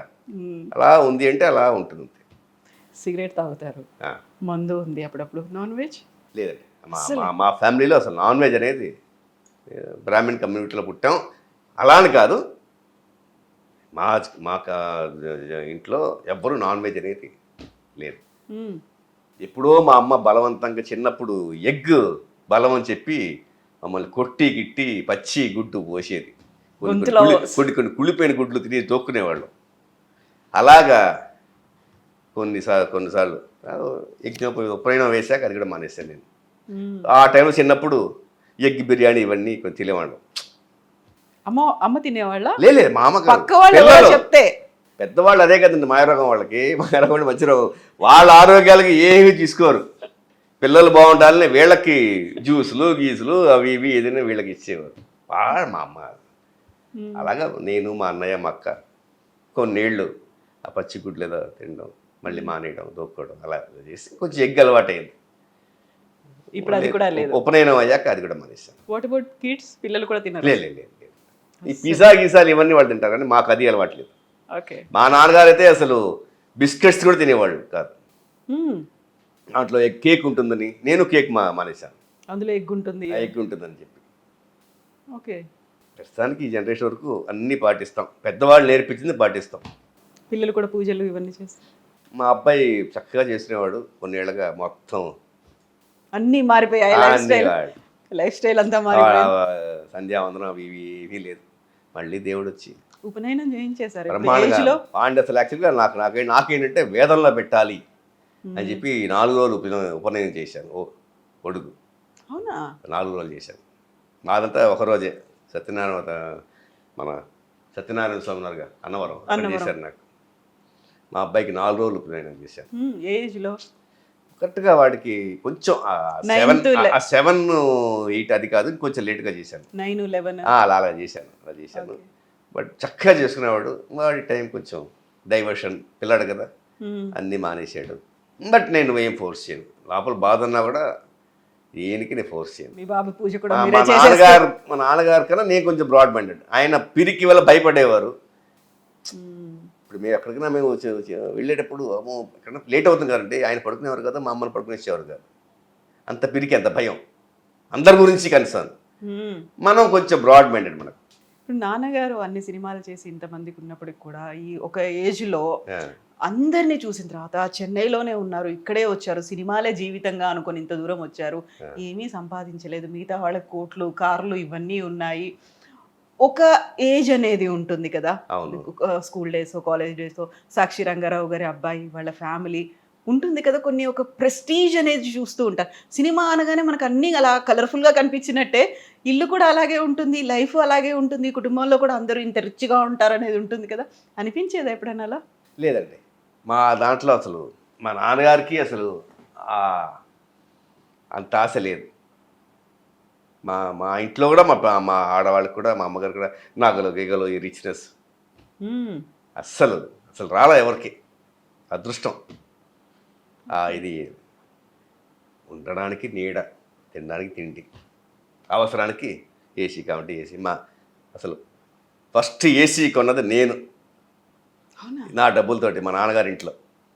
అంటే మా అబ్బాయిని ప్రెగ్నెన్సీగా ఉన్నప్పుడు అప్పు చేసి, ఏదైనా సరే అవసరం ఉంటే అప్పు చేసి కొనేసేవాడిని. చూడండి, మా నాన్నగారు అన్ని సినిమాలు చేసి ఏసీ కూడా కొనుక్కోలేండి సుఖపడలా. కారు అది లేదు, కారు కూడా పాపం కొనుక్కున్నారు, సెకండ్ హ్యాండ్ కారు, స్టాండర్డ్. చిన్నప్పుడు ఉండేది, మా చిన్నప్పుడు మారిస్ మైనర్ ఉండేది, మారిస్ మైనర్. తర్వాత నా టీన్స్లో ఉన్నప్పుడు స్టాండర్డ్ 10 కారు కొన్నారు. సో మా నాన్నగారు పాపం, నేను మా పిల్లాడికి అవసరం అని చెప్పి నేను ఏసీ కొంటే, శివరామ కాసేపు ఏసీలో పడుకోనా, అయ్యో ఏ సుఖపడలే ఆయన పాపం. నేను ఆయన కలిసి 4 ఏసీలు చేసాం. అప్పుడే ఆయనకి మా అమ్మగారు అనేవారు, ఏమండి చిన్నాడికి మంచి పేరు వస్తుంది అనేవారు, కానీ నా పీక్ చూడలేదు ఆయన. అలాగే అనేవాళ్ళ ఏమండి పేరు పెట్టి, మా అమ్మ పేరు బాలా త్రిపుర సుందరి, పేరు పెట్టి ఏమండి అనేవారు. అమ్మగారు ఏమనేవాళ్ళు? మా అమ్మగారు ఏమండి ఉండేవి. గ్రామీణ్స్లో మామూలుగా మీకు పేరు పెట్టి పిలవడాలని చాలా తక్కువ అండి. ఏమండి అనేవారు.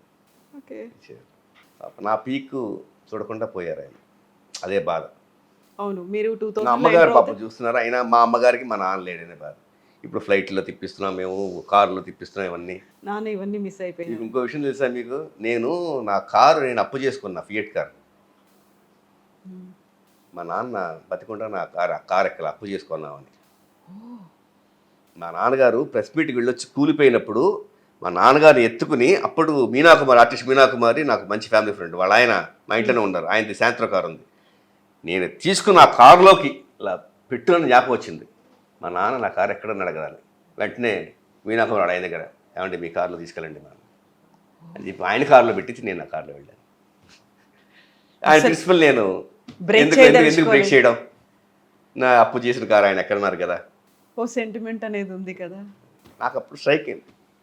అలాంటి ప్రిన్సిపల్స్. ఇన్కమ్ ట్యాక్స్ కూడా అసలు 100% కట్టేవారు. ఆల్ ఇండియా రేడియో ఆర్టిస్ట్ ఆయన మంచి, దానికి పేమెంట్ కూడా ఆడిటర్ గారు కట్టకపోతే, ఏమండి ఎందుకు వదిలేశారు అది, 500 రూపాయలు ఎందుకు ట్యాక్స్లో పెట్టలేదు మీరు, మీకు డబ్బులు ఇస్తాం కదా మీకు వాటి దానికి. రంగారావు ఏంటనే చేదస్తాం, అంత 100% ఆయన ఇన్కమ్ ట్యాక్స్ పే 100%. ఆయన చాలా ప్రౌడ్ క్వాలిటీస్ మా నాన్నగారు ప్రిన్సిపల్స్. ఏమంది సంపాదించడం ఏమిటండి డబ్బు, మా నాన్నగారికి ఉన్న పేరు మాకు చాలండి. మీ ఎవ్వరికి మాకు రిగ్రెట్స్ లేవు. మా అమ్మ మట్టుకు ఉంటుంది, ఏం సంపాదించారు మీరు అంటే. మా అమ్మగారు అప్పుడు వైజాగ్లో గవర్నమెంట్ టీచర్, మా నాన్నగారు యూనివర్సిటీలో పనిచేసేవారు. అప్పట్లోనే పెద్ద ఇల్లు తోట అంటే ఉండేది. ఇంకొన్నేళ్ళు ఉంటే మా అమ్మగారికి ఆ ఇల్లు సొంతంగా ఇచ్చేవారు. మా నాన్నగారికి సాక్షి సినిమా రాగానే, ఏమండి ఉద్యోగం రిజైన్ చేసేయండి వచ్చేయండి అన్నారు. రిజైన్ ఎందుకయ్యా రంగారావు అని అందరూ గడ్డి పెట్టారు. మా నాన్నకి లీవులు ఎన్ని ఏళ్ళు కావాలంటే వేసుకోవచ్చాయా అంటే మా నాన్నగారు వినలా. ఆయన కొంత తప్పులు చేశారు. అదే అంటుంది, ఇన్ని సినిమాలు చేశాక మీరు సంపాదించేంటి ఇల్లు నాకు ఎప్పుడో వచ్చేది నాకు అని మా అమ్మ అంటుంది. నిజమే కదా, సినిమాల్లో మాట కంటుంది. నిజంగా ఉంటుంది కదా అది. రంగారావు గారి భార్య అనే గొప్ప పేరు ఇచ్చారు కదండి మా అమ్మకి. అది పున్న అలిగితే కోపం వస్తే ఇది ఉంటుంది, ఏం సంపాదించాలండి ఇన్ని సినిమాలు చేసే ఇల్లు ఇక్కడ మాకు అప్పుడే వచ్చేది. కొంచెం చిన్న వెలితి అయితే ఉంటుంది, బట్ దానికంటే కూడా సంతృప్తి ఉంది, చాలా గొప్ప ఆనందం ఉంది. మంచి ఫ్యామిలీ మా నాన్నగారికి కానీ నాకు కానీ. అదే కదా కావాల్సింది. సో మీరు అనుకున్నట్టుగా నాన్నగారు ప్రిన్సిపల్స్ ఏవైతే ఉన్నాయో, కొన్ని పాటించినటువంటి విలువలు ఏవైతే ఉన్నాయో వాటిని మీరు కంటిన్యూ చేస్తున్నారు. మాక్సిమం మేము పాటిస్తామండి. And you are going ahead with those things. Thank you so much అండి శివ గారు. Best wishes to you. And మీరు అనుకున్నట్టుగా నాన్నగారి ఆశీస్సులు, ఆ దేవుడి బ్లెస్సింగ్స్ అన్నీ ఉంటాయి, అలాగే ఉండాలి. మీరు ఇలాగే కంటిన్యూ చేయండి, హ్యాపీగా నవ్వుతూ సంతృప్తిగా ఆరోగ్యకరంగా ఆర్థికంగా కూడా ఇలాగే కంటిన్యూ అవ్వండి మీరు. తప్పకుండా దేవుని ఆశీస్సులతో, మా పితృదేవత ఆశీస్సులతో. అవును నిజంగా, అండ్ పితృదేవతలు కూడా. Lots of thanks for iDream Media. Thank you so much Shiva గారు for making your presence. Thank you అండి. Thank you so much. All the best. It was a wonderful and lovely interview with you అండి. Thank you DOP గారు. Thank you very much.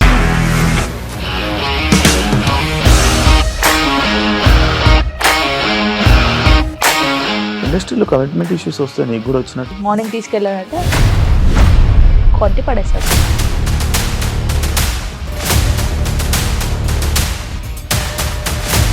ఒక్కళ్ళు కూడా చూడలేదు ఈ cinema అని చెప్పడానికి కూడా చాలా ధైర్యం కావాలి. అది నిజం కదా, దాంట్లో ధైర్యం ఏంటి? ఇది నెక్స్ట్ డే ప్లేట్ మార్చేస్తే తప్పు కదా. As of now we're comfortable this అని నేను అనుకుంటున్నాను. రష్మిక గారిది మీది ఒకే ఊరంట కదా. నీకు కోపం వచ్చిందంటే బాగా తిట్టేత్తరా? తిట్టేద్దామండి. నిజంగా గేమ్ ని ఎలా చేంజ్ చేయగలిగారు? ఏపీఎస్ఎఫ్సి వాళ్ళకి 6 నెలల్లో నేను 6 లక్షలు కట్టా. బిజినెస్ చేయాలనుకుంటే it is as difficult as riding a tiger.